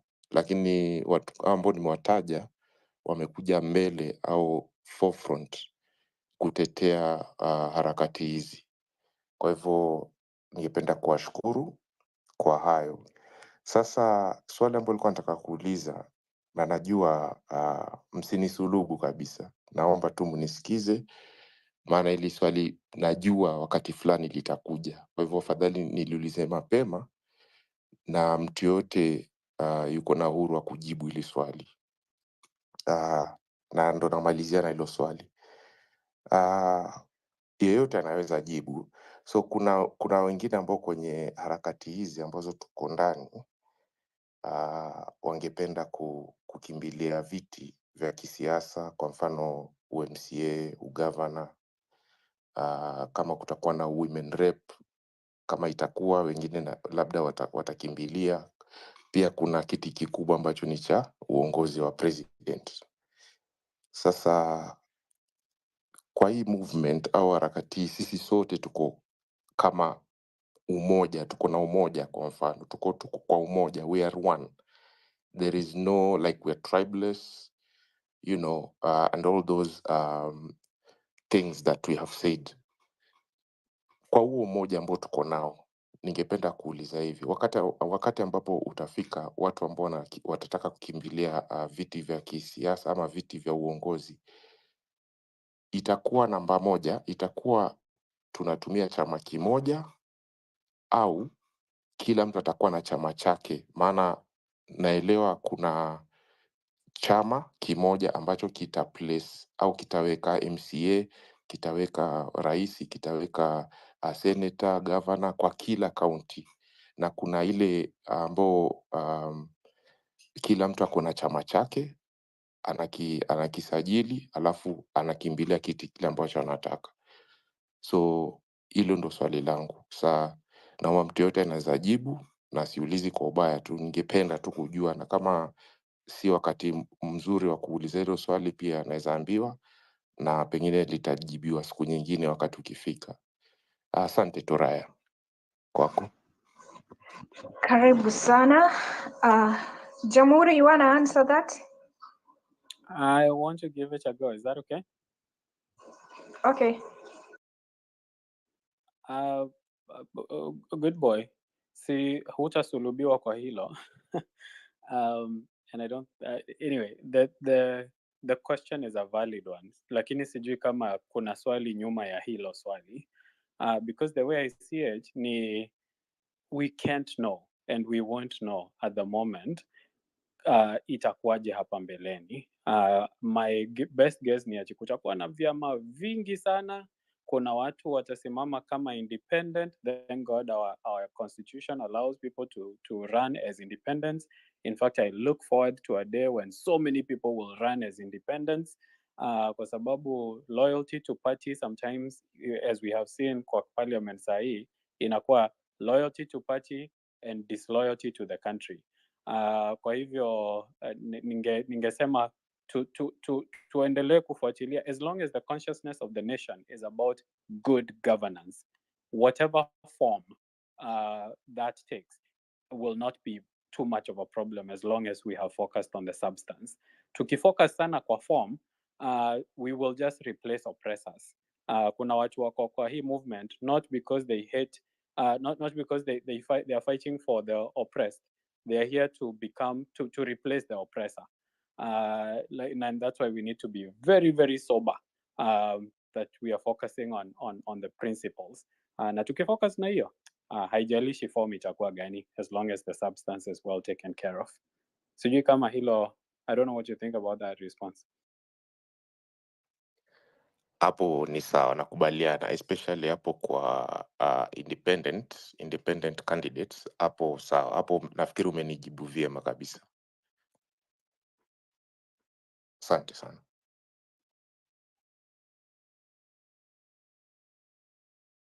Okay, thank you so much, Jamhuri. I hope, good boy, you've been answered. Freedom, kindly speak to us as we are winding up, because I don't have more speakers. Freedom, kindly.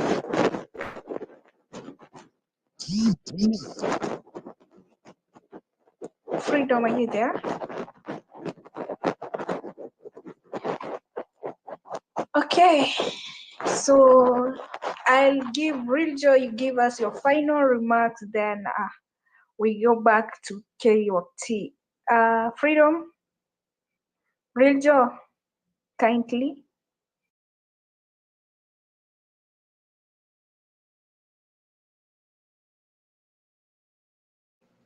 Yo, mnanisikia? Jamhuri, can you hear me? Mi nakusikia vizuri kabisa. Do you have anything to add? Not exactly, other than to underscore kile Kim alisema, and what Atieno said before him. We remain focused, tuendelee kukuwa focused, na kwa sasa focus ni Mashujaa Day. Those are our present day heroes, and I think Real Joy alikuwa amesema hivyo pia. Thank you so much. Kindly Jamhuri, drop yourself. Alafu Kim 001, you have something to say?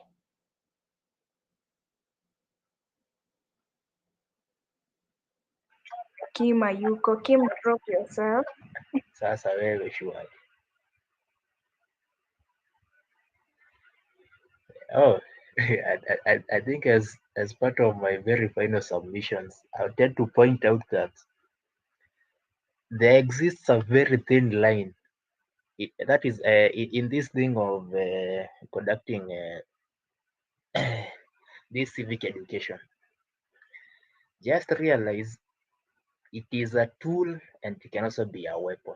In this sense, there is a very thin line between it becoming a very, very effective tool and also becoming a very, very effective distraction to what you should be doing, or whatever we may call actions, the steps you should be taking.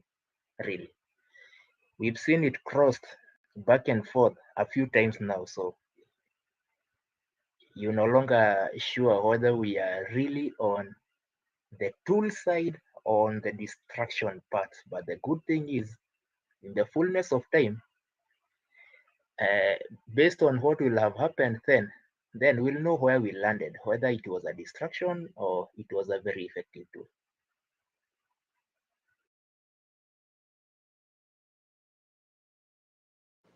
Okay, thank you so much, Kim. Kindly drop yourself. Alafu kuna Jideske. Hi.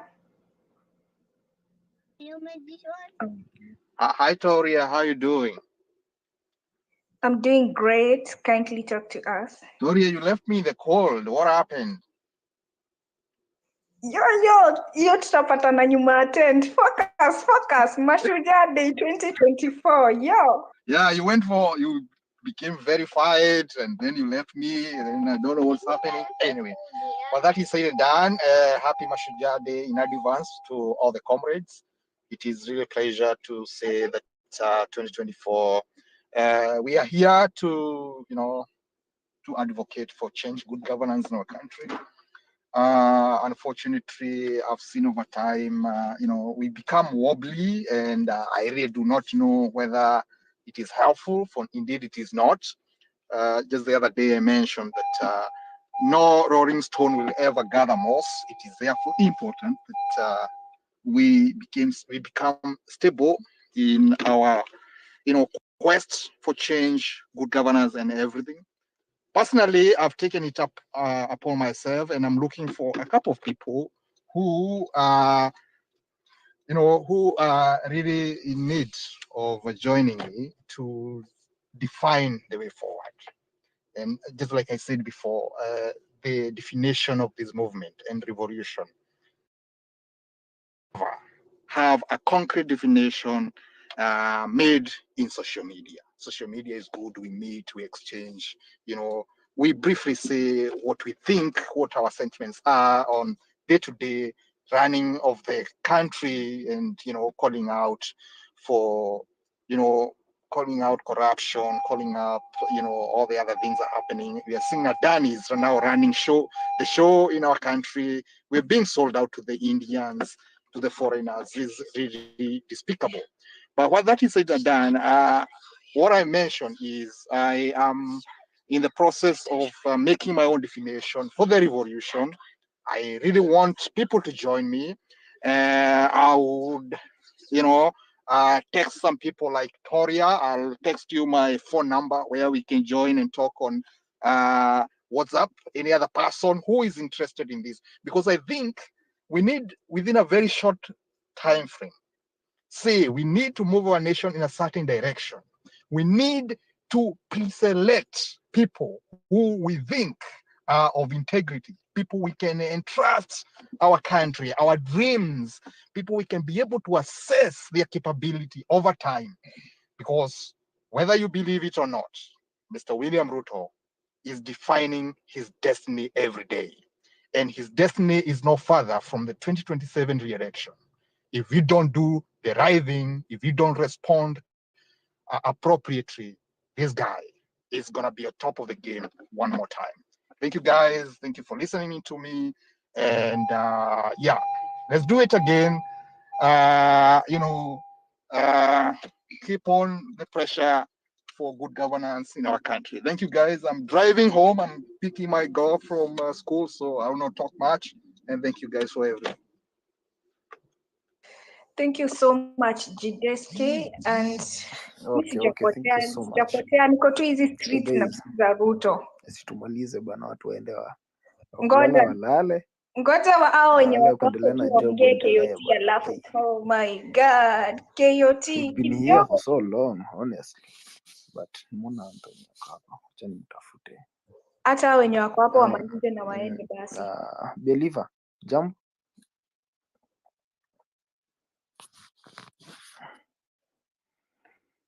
Believer, yeah, I can hear you, KUT. So I have, you good? yeah. I had, I think it's a suggestion. I just think like you guys need to come together. Juu kabisa mnaona Ruto is organizing himself. Now they're not fighting like, oh, where are we gonna hold this or that? So can we all get together?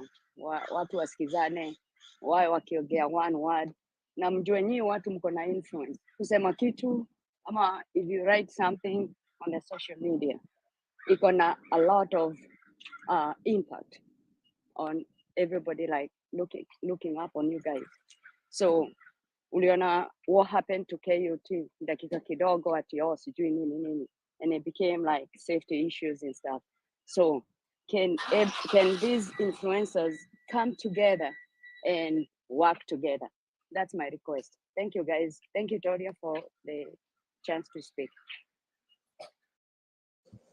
Okay, thank you so much, Believer.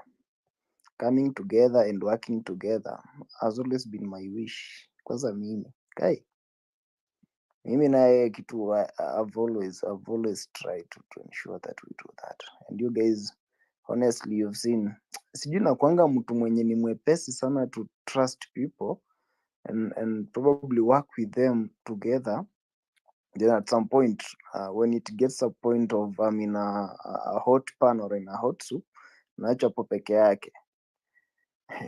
Sitaki hata kuongea stories zingine, but anyway, Mungu anajua bana. But honestly, mimi I've always tried every now and then to ensure that watu tunakuwa pamoja, but then I never knew that probably at some point maybe tunataka kuua show kila mtu kivyake, of which I don't think that's that's the main point here, because hata watu walianzisha hii movement, si tulifika tu mahali tukaona tuko hapa. I don't know where we started, but you'll find out that hata mtu alianzisha hii movement ni mtu mwenye hata ukiweza ambiwa ni nani unaweza hata shangaa like how they came up with. But now looks like each and every person wants to own something that is very bigger than this movement. Is actually even bigger than a country. Ni venye tu hamwezi jua how much this thing is bigger, but if kila mtu anataka ku own it alafu auwe show kivyake, itakuwa ngumu bana. It's bigger than an individual, honestly. And so revolutionaries will come and go, but the revolution tabaki tu. Even hata leo saizi wengine wetu tukichukuliwa bado itakuwa tu. So nawapatie example, our good friend Kasmel, in the first 2 months tuko tunasukumana huku. Kasmel was everywhere, going to media nini and nini, and so some of us even saw like Kasmel will be now our leader. But then all along the way, he just got erased from the map, from that global map, and he disappeared. At times I wonder like kulienda aje? Yeah, we had a good friends like Osama Otero. Osama has been a friend on this platform along the way. Osama angefungua space dakika moja, we have over 100,000 people in the space, but then all along the way people tried to arrest them and they disappeared. And so mimi at times nashanganga like mi naonanga watu kaa mimi Mkenya hapa na a few guys wenye mkaa hapa tumejaribu sana kukaa hapa bana, hata tukigongwa mawe sijui tuambiwe nini, we just go drink water then come back and continue with what we started long time ago. And so hiyo ndio spirit nimetakanga kila mtu akuwe nayo, wakugonga wakufanyia nini, just go take water, osha uso yako, rudi, tuendelee. Book 10 unacheka tu book 10 ni sawa tu guys, but honestly ni hivyo. Yeah, kila siku nakaanga hapa napata my good friend Hanifa ana deactivate account akirudi. Leo nimemwambia Hanifa bana, hii mchezo ya kudeactivate account yako juu umeambiwa kitu kidogo alafu unarudi. Siku moja utadeactivate na iende hivyo, utashangaa. Niko sure hata hai tena because I try to talk to her hivyo kwa ukali. And so this thing hii movement ni kama siasa bana, iweke kwa mapavu. Mtu akiongea kitu mbaya, wewe inhale exhale, hiyo ubaya itoke, alafu tuendelee. I think one of the politician alisemanga hiyo kitu mahali, sijui alikuwa nani, but najua ni mtu uko kwetu uko kwa kina my good friend Githiomi. Yes, eka kwa mapavu, mtu akiongea mbaya exhale, then still take the mantle, tuendelee. And so me, I agree with you believer that we need to come together and work as a team. Na hii sio leo tu tumesema, hii kitu tulianza kitambo kusema we want to work as a team. That's why mwananga mimi nakaanga mahali najitoa naenda tunatembea as a team, but then at times I got I'm being sacrificed. Ni kama sijui ni kama dini ni kama napiga ile sacrifice na naambiwa sasa wewe ndio utakufia team. Nakuja hapa mwaninyorosha sijui KOT ya arena, yes sijui nini, and I'm like mimi napigia mamangu simu namwambia bam, honestly mimi ningekuwa na yes hii ningekuwa bado niko training ndio ni maintain for 18 years 5 years ago. So maybe ndio ningekuwa training niko namalizia nataka kuwa deployed mahali, lakini mko tu hapa tu mnaninyorosha left right center, mnanitandika, and I expect a good friend to come and move me from this fire. Bada niweka tu hapo na gongwa kabisa. By the time sasa damage imekuwa worse, sasa inakuja kusemekana nono, huyu jamaa bana mnyorosha sana, sio yeye. And so hey, Kenya bana, sitaki hata kulament sana. Niaje tumalize bana, tena tulale. Okay, sawa sawa, msijali. Niko na ile redio yangu yenye ina nini inakuanga na echo, so mtoto akiagisha mic hivyo labda nisikia. So kama mnanisikia mreply tu na emoji, hii itakuwa imetosha. Emoji tu nijue all these people are listening. Okay, mimi nitakukumbusha kitu moja. When it comes to leaders, I said leaders will emerge by merit. Leaders will not emerge because Kenya was shouting the most hapa kwa spaces na mkaamua compare that mandate ya kukuwa your leader. Hiyo ndio kitu yenye nimekuwa nikiinsist. We have there are some premature decisions that we are making that are costing us a lot. You get, people need to understand as the holy books huwa zinasema, there is a time for everything. You get. So guys, we need to wake up, and to wake up, you can still wake up, but upate bado umejifunika blanketi, you're not walking, you're not moving forward. You've woken up, but sasa badala uende mbele unaanza kurudi nyuma because your mind still has that fog. You get. And I don't know what has made us to be so desperate for leaders. The country is full of leaders. Look at the people around you. Kuna leaders. Enda tu hata hapo kwa the nearest shade ya watu wa boda boda, you're going to see there are leaders there. So the leaders are in all corners. So what I want to tell guys is, let leaders emerge by merit. You get, leaders are going to emerge by their actions. You get, the people who will love that mandate. But we are still to go in a very premature stage ya choose for that. On the aspect of Mashujaa Day na vitu kaa hizo, of course me sometime I would have not made a comment. Nilipata like nilikuwa nasikiza space and for some weird reason sikuwa naonekana.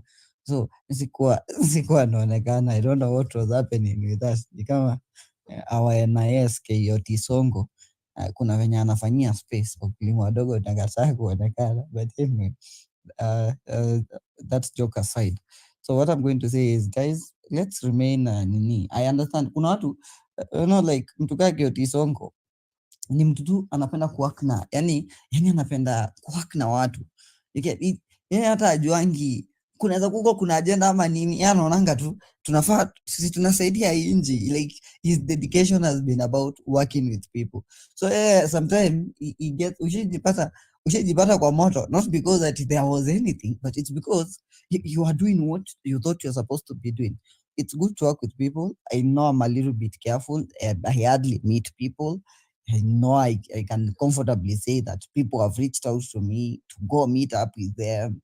Nini. But because of everything that is happening, it has made me question everything. Okay. So I don't show up, but it doesn't mean I don't show up when it's necessary. I show up when it's necessary, but sometimes I don't show up in easy personal meetings. Okay, because we don't know what's happening. We don't know what the agenda is. So what I'm going to tell you guys, let leaders emerge by merit. There are people watu wenye wamekuwa wakisema we cannot be leaderless, we cannot be partyless. No, guys.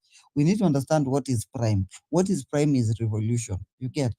We might want incremental change. Incremental change is, let's get in a party, getting a few MPs in 2027, getting other few MPs that we feel they are saying in 2032. But right now the country is bleeding. So what we are looking for, we are looking for a disruptive change. Disruptive change is different from the change that the kind of leadership that has been there. We need a disruptive change in leadership in the country. So that's why someone said, there is no the only strategy for protesting, it is doing the protest. Hiyo and hiyo ndo kitu mimi nimeinsisting. Ile siku yenye mtaniita twende kwa streets, that one we are going to do properly. We are going to do. I love the other thing is, and this is where I said it's good when we are working in clusters to make sure that we are not at tunapigana. Okay, if KOT Songo aniambia twende tuka-inject kwa train, tutaenda. Tunaona tutaenda kuinject kwa train na vitu kaa hizo. Na hiyo siku yenye tunaenda kuinject kwa train, kuna watu wenye in different places watatutumia pesa ya support. Kuna watu wenye watatokezea tusaidiane kuinject. Kuna watu wenye watatokezea kuipush online. Okay, so inakuanga inaitwaje, effort combined. So let's focus on effort combined. Kama on nini tumepanga twende Uhuru Park, if you see anything else, you are draining that effort. You may say, si mimi tu ni Mkenya daima, kwani nini? But I'm draining the effort of a few other guys. You get? So let's always show support. Like that's how it has been working. You get? That's why most of the things have been nini. And then sometimes when you get all this support, don't let some of these things get into your head. Hizi vitu KOT Songo guys zina get into your head very easily. It's not time ya allow some of these things to get into your head. Right now, it is the time of when people come to support, they are supporting for Ilea. This is a cluster in the movement. So guys, let's normalize working in those clusters. And poleni, najua ni almost saa 7 ya usiku. People are sleepy and everything. But we must have these hard conversations if we want to progress as a people. It's good I'm seeing Book 10 here. I'm seeing Nyati here. Those are some of ni watu wengine wana offer very big support that might not be seen, but it is usually there. It's a combined effort.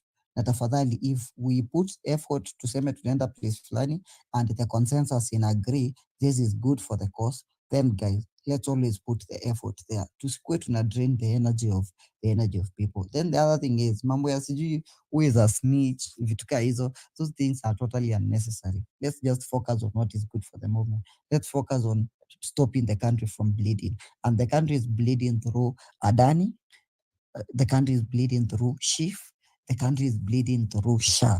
Those are the places where the country is bleeding. So if our effort is not in any of those, then guys, we are losing it.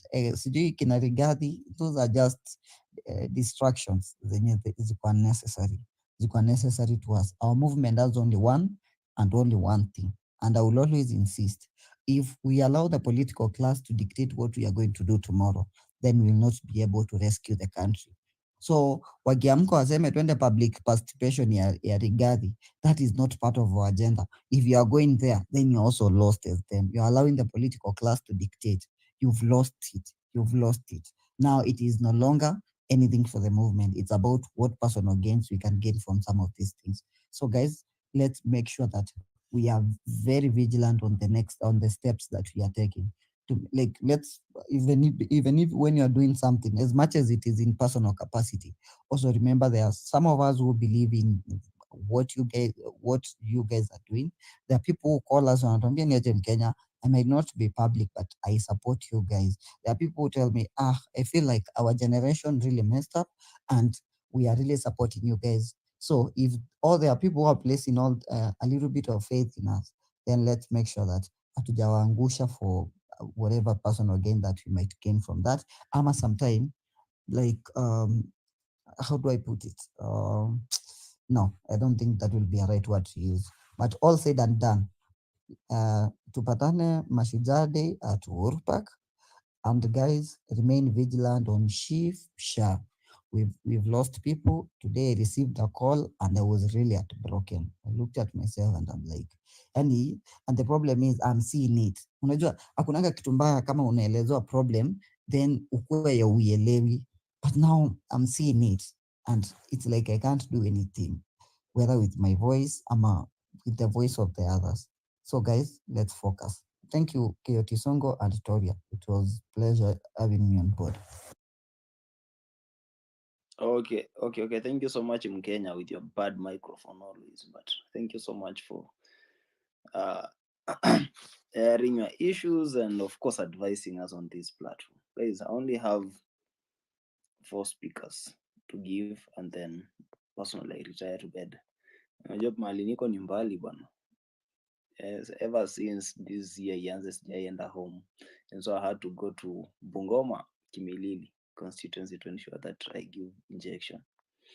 But before niwaambie what is happening here, number one, huku kwetu mahali niko, this is a place where mvua ikinyesha saa hii stima inapotea. Kwa kina Bukten anajua huku vizuri. Kukinyesha saa hizi mvua ikinyesha stima inapotea. Sijui inaendanga aje. Number 2, kuna kitu nimeweka hapo kwa Jambo Troll.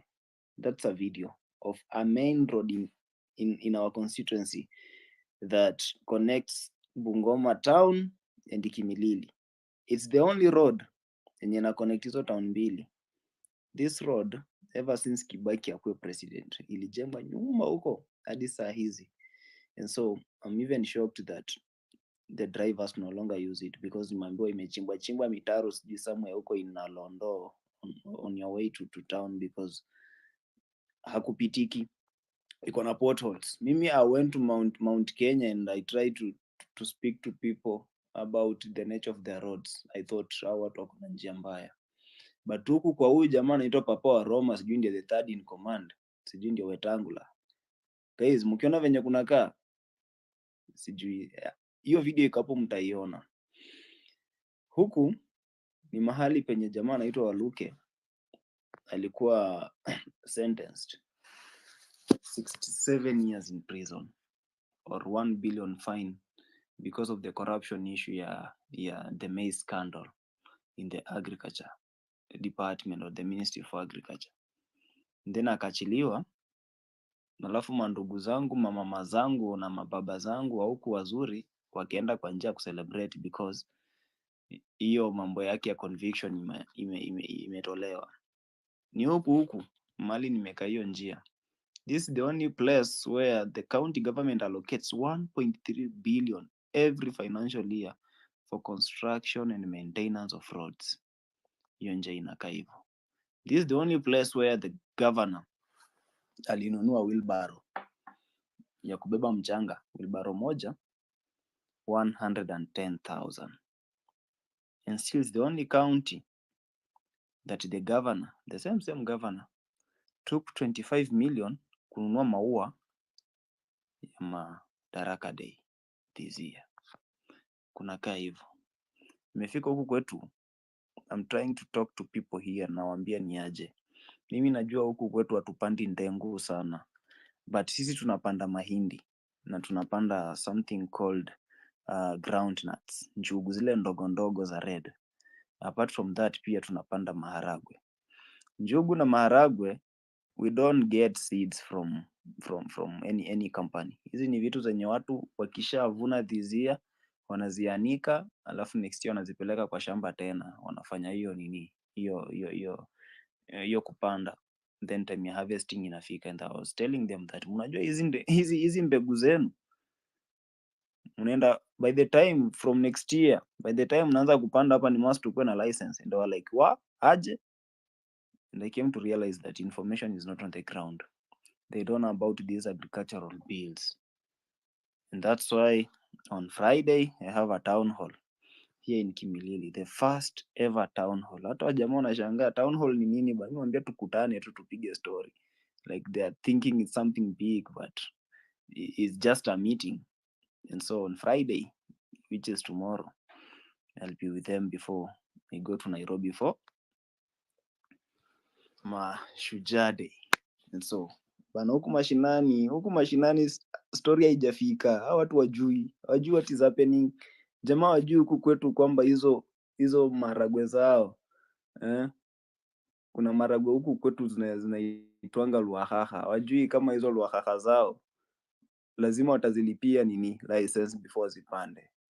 Hawajui hizo groundnuts. Unajua huku Waluhya wanapenda kula groundnuts na mkombero. Hawajui kama hizo groundnuts hawataizipanda tena unless wako na license. Ndio information iko ground, people don't know. And so take your time guys, enda huko home elimisha watu. People don't know what is happening. By the time hizi bills zinapita kwa parliament, zikianza kuwa hit huku ndio wanashanga, oh kumbe ni hivyo. And I did a quick survey, not even a survey, I just did something, a small audit. Nikapata that the government through Kenya Power is KPLC, ile ya kutupea stima. And every token you buy, they charge 35% tax. 35%. Kama uko na message ya tokens hizi, fungua. Kama ulibuy ya so ama 2 so ama 3 so ama 4 so, uangalie how much they allocated you for token and how much went to other charges. Hizo other charges ni taxes. 35% guys. And I was doing a quick math that if we are having 20 million Kenyans purchasing token worth 800 kila mtu every month, it means in a single month the government, they are swindling 5.6 billion from Kenya Power. That is kama in 20 million households watu wamenunua token ya so mara mbili kwa wiki. You can do that mathematics. I was good in mathematics some few years ago when I was in high school. Not more than 6 years ago, 2018. Guys, it's really sad. Kama ujui what is eating us here without even knowing. Imagine for 20 million households wenye wako na stima, if they buy token ya 100 bob twice in a week, meaning it's 8 times in a month, that's 800. The government is pocketing 35% of that, which is 5.644 billion shillings. Alafu tunaambiwa Kenya hatuwezi afford free education, Kenya hatuwezi afford free healthcare, Kenya hatuwezi afford good roads, Kenya hatuwezi afford good schools, hatuwezi afford good health cares. Nenda Embu somewhere called Karura, mahali the entire constituency they only have one dispensary. This dispensary only works for 2 days, Monday and Tuesday. The dispensary haina choo, the dispensary haina maji. Wamama wakitaka kujifungua wakiwa hapo Embu Karura, it's either they go to Machakos town ama waende Embu town, which is miles away. Kama ni kujifungua, mtu anataka kujifungua in the next 2 hours, atajifungulia kwa njia. Those guys don't have facilities. Alafu sisi tuko tu hapa tunacheka tu, we want unity, sijui twende Madaraka Day, twende sijui Uhuru Park, twende sijui Narok, twende sijui Kisumu, sijui wapi. You guys don't want tukuje pamoja tuongee issues kama hizo. Naambia tu now from the point that me naona vitu zinafanyika, I just have to give you story with the facts that is really happening on the ground. Yes. Kuna jamaa hapa anaitwa Anthony. Nataka kudoze bwana. Pigie story ya Nkoo nilale. Asante sana KOT Sonko, umetusimulia vizuri sana. Nafikiri kila mtu amefurahia na hiyo taarifa umetupatia kutoka huko nyumbani Ingo. Asante co-host Toria na wote ambao wako katika hii kipindi wote mlipo duniani. Najua ya kwamba kuna watu wako Nairobi, kuna watu wako Ulaya, kuna wengine wako Kwale, sehemu zote. Nitaingia straight kwa mjadala wa jioni hii ya leo. Kwa hakika kuna siku 7 za maombolezi ambayo ilitangazwa kwa wana GenZ movement wote. Popote mlipo, hata kama mko New York. Nitajaribu tu kuwajulisha kwa ufupi. Kama leo kwa mfano ilikuwa ni Media Freedom Support Day, ambayo ilikuwa inatakikana tuweke makini kwa mawazo yetu. Kesho Thursday kuna court case, arrest of killer cops. Mnajua kwamba kuna polisi, kuna mashtaka ambayo iko kotini ambayo inafuatiliwa na wana NGOs. Kesho is a day dedicated to that. On Friday kutakuwa tree planting day in honor of the fallen. Mnajua mashujaa wetu wote ambao wamekufa kuanzia mwezi wa 6 mpaka wa leo wanazidi kukufa. Sijui sababu gani, wengi wao ni wanafunzi wa vyuo. Wanavutwa moja, wanauawa kwa njia ya tatanishi, hatujui ni nini kinaendelea. On Friday kama unaweza kupanda mti moja ama miti mbili, itakuwa umesherekea katika kuwakumbuka. Kwa hivyo Friday itakuwa ni tree planting day in honor of the fallen. Saturday itakuwa justice for peace and others. Hii kwa ukiongea na jirani zako, marafiki zako, ama kama kuna mahali, kuna venue ambao watu wanakutana, tafadhali tuzingatie, tuongee mambo ambayo inatukabidhi kama nchi. Kilele ya hii yote Sunday ni Mashujaa Day. Ilikuwa imepangiwa kuwa Uhuru Park. Na kitu ambayo nitawaambia kwa wale ambao mko Nairobi, Jumapili wakati wa holiday yoyote, Uhuru Park itajaa, families, watoto, kila mtu.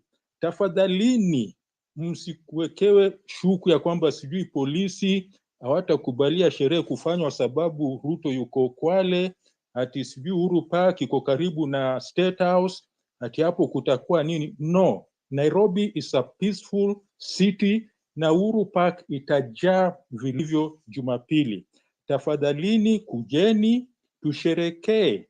Kama kutakuwa na activities zote, kama watu watakuwa na nyimbo, kama kutakuwa na whatever will be there, kama itakuwa tu ni kuzunguka na marafiki zetu, tuwe tukiwakumbuka mashujaa wetu. Kwa mara ya kwanza kihistoria tumekuwa tukijua mashujaa wa kwanza walikuwa ni Mau Mau, na hiyo siku ikawa inaitwa Kenyatta Day. Sasa tuko na Mashujaa Day na tumewaona na macho zetu sisi wenyewe. Wale ambao walikuwa kwa streets wamewaona wakianguka kwa sababu ya ukombozi wa nchi yetu. Kwa hivyo Sunday, tafadhalini na wasihi nyote, Uhuru Park itafurika, isipokuwa tu kama gates zitafungwa. Watu watakuja na kila holiday Uhuru Park huwa inajaa. Kwa hivyo itakuwa ni siku nzuri, siku ya kukumbuka mashujaa wetu ambao tuliwaona, na tukiwaweka katika mioyo zetu hawawezi wakakufa bure. Nakumbuka mmoja ambaye aliongea hapo hivyo mbeleni, alisema kwamba hiyo damu haitaenda bure. Hiyo damu ndio msingi na itaweza kutupatia ile nguvu, last push, ya kujikomboa. Ya mwisho ni freedom. Mapambano sio mbio ya 100 meters dash, lakini lazima tuwe tunazidi kupanda hiyo mbegu, kuimwagia maji mpaka wakati itafika vile tunavyoitaka. Mambo za siasa ambazo pia zimekuwa zikitukabidhi kwa muda mrefu sasa, ni tukumbuke kabisa mwezi wa Juni mpaka 25th, wakati streets za Nairobi zilikuwa zikifurika, kulikuwa na vijana na supporters wa GenZ movement, na walikuwa wengi.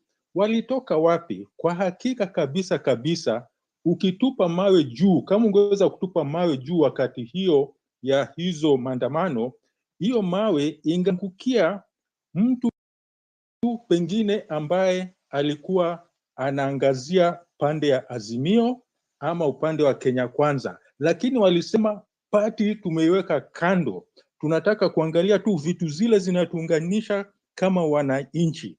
Na wengi wamegusia, kuna shida nyingi, nchi yetu iko na deni kubwa, mali ya rasilimali ya wananchi inanyakuliwa left, right and center, na hizi ni vitu ambazo it does not matter which party you are in. And mimi kwa moyo yangu, mimi bado na zingatia partyless na leaderless mpaka wakati justice ya hawa mashujaa ambao tutawakumbuka Jumapili, wakati watapata justice yao, ndio tutaweza kufungua kurasa mpya ya kuona njia gani tutajipanga hivi ama vile. Lakini sio kusema tusahau mambo ya siasa. No, ni uhuru wetu sisi wote ambao tunazingatia kuwa the next leadership katika nchi yetu, lakini tusikwame hapo tunazunguka round and circles katika fora moja. Itachukua karibu masaa mawili matatu, ni jina moja, jina mbili, jina tatu. Kitu ile mimi nikimalizia ningependa sana kwa wale ambao wanataka uongozi, ni msimamo moja wa kamili kabisa, ya kwamba kama mimi nitakuwa kiongozi ama kama wewe utakuwa kiongozi, tunataka the sense of sacrifice. Uweze kusema ya kwamba nchi yetu iko na deni haina kipimo. So all this flagrant lifestyle ya viongozi ambazo tuko kwa Kenya, usimame jukwani useme, mimi nikikuwa kiongozi, cha kwanza ambao nitataka ni hii mshahara ambayo patia mawaziri, sijui ma MPs, tunataka ikatwe nusu, na wale ambao wanafanya kazi za kiwango za chini ambao kuna tabu, mishahara zipandishwe. Hiyo ni mfano ambao tunaweza tukachukua kutoka Burkina Faso. Kwa hivyo upande wa siasa huko ni sawa, lakini kiongozi kamili, nisikie mtu anaongea kama huyu kiongozi wa Burkina Faso, ya kwamba sisi ambao tuko viwango za juu, mishahara zetu tunaziteremsha chini, na wale mishahara wako upande za chini, mishahara. Hiyo ndio uongozi tu ambao mimi naweza nikatambua kwa upande wangu. Nilikuwa nikitaka kusema hayo machache. Nimeshukuru sana kunipatia mic kwa jioni ya leo, na asanteni sana popote mlipo, wale wako nchi za nje, wale mko hapa hivi, mjue ya kwamba sio lazima kila mtu akuje Uhuru Park. Uwe uko Mombasa, uwe uko Kwale, tafadhalini mzingatie hiyo 7 days ambao tumededicate kwa vijana ambao waliangusha maisha zao chini, ili tupate kutoa minyororo ya kukandamizwa ambayo inazidi kutuziba, na hata sasa ndio imetushika vyo kwa ukali kabisa. So popote ulipo, ongea na mandugu zako, marafiki zako, majirani zako, muzidi kuelezea ya kwamba mambo inazidi kuwa mbaya. Adani mambo yake inasonga mbele, wanachukua kila kitu ambao wanaona na macho yao, lakini hatuja surrender. We will never surrender and no retreat mpaka tutakomboa nchi yetu. Ni hayo tu ambao nimetaka kusema jioni ya leo, na nimeshukuru sana kupewa mic na nita surrender hiyo mic sasa. Asanteni tena. Okay, asante sana Anthony.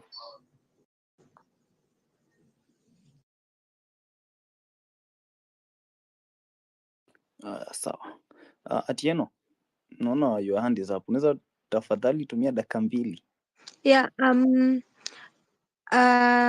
ningependa kuwakumbusha, I would like to remind you all of what Wanjira had said. Before I get into details, sote will meet at Uhuru Park and we celebrate our foreign heroes, Kina Rex, Eric and many more. Walisema you come with a bottle of water, you come with the Kenyan flag. Don't forget your phone because you need to document whatever will happen because you never know what the government is up to. So you always need to, have your evidence kwa kalatas. Back to facts. Back to the most important thing. Wanjira had earlier on said, there is life after 20th. Let us all go for the public participation in the Senate. Let me just read her words kindly. Tuende public participation kwa Senate. Tusiachwe nyuma when these opinion shapers are being to nini. Public participation will be happening at the Senate on date 25th from 9 a.m. Kindly all of you show up. What are people discussing? They want to increase the presidency tenure from 5 years to around 7 or something. So let's all appear there. Let our voice be beyond Twitter Spaces. Let's all go for that public participation at the Senate. Tuende tukarant huko. Because you all know we'll be fucked up if that bill is passed. That's all I have to remind you guys. Thank you. Nyumu, kindly 2 minutes. 2 minutes, kindly, Nyumu.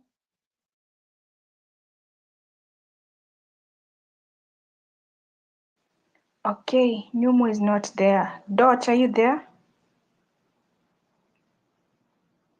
Dodge.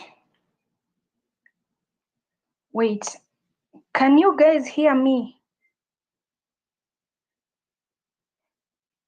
Nyumu, are you there? Nyumu, are you go? Freedom, are you there? Freedom, are you there? KOT, watu washalala, Okay, tumebaki peke yetu, hebu let funga me handle. space. Waweru, can you hear me?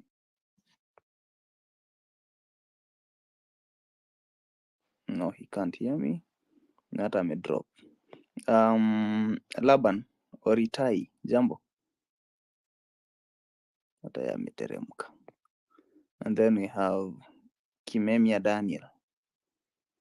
Okay, Toria, see you take your time, nimalizie, and then but I saw Willy. Willy is here. Willy is also has an event on 12th. Kama sijui ni lini. Mimi nilipiwa tu hiyo ticket bwana. I don't know. And I really thank Wanyama. Nilishtukia amenilipia ticket. Let me see if we can have Willy and then we close it.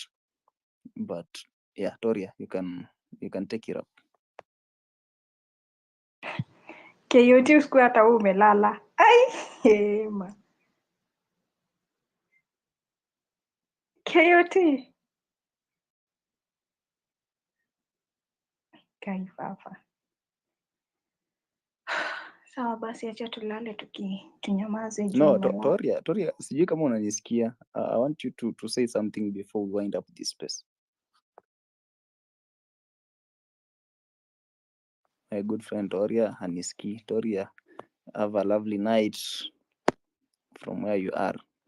So guys, Mimi, I want to say thank you because we've been here since daytime from 5 ama sijui ilikuwa 6 until late night. And so I'd like to request you guys that you allow me to go and retire in bed because I have a long day tomorrow. I want to go touch in Kakamega, niende huko kwa bullfight. I see what is happening there, and then go to Kitale. Kitale is in Trans Nzoia, then come back home here in Ngoma for the town hall tomorrow on Friday, and then on Saturday we meet in Nairobi as we plan for Occupy Uhuru Park. Yes, so mimi sina mengi ya kusema, ni Mungu awabariki. Yeah, na mnajua inafaa munifanyie hiring ya public address system, so you know where to find me. Sitaki story nyingi hapa, but I just want to say thank you for tuning in. Have a lovely day, lovely night, lovely evening, depending from wherever you're tuning in. Bye bye.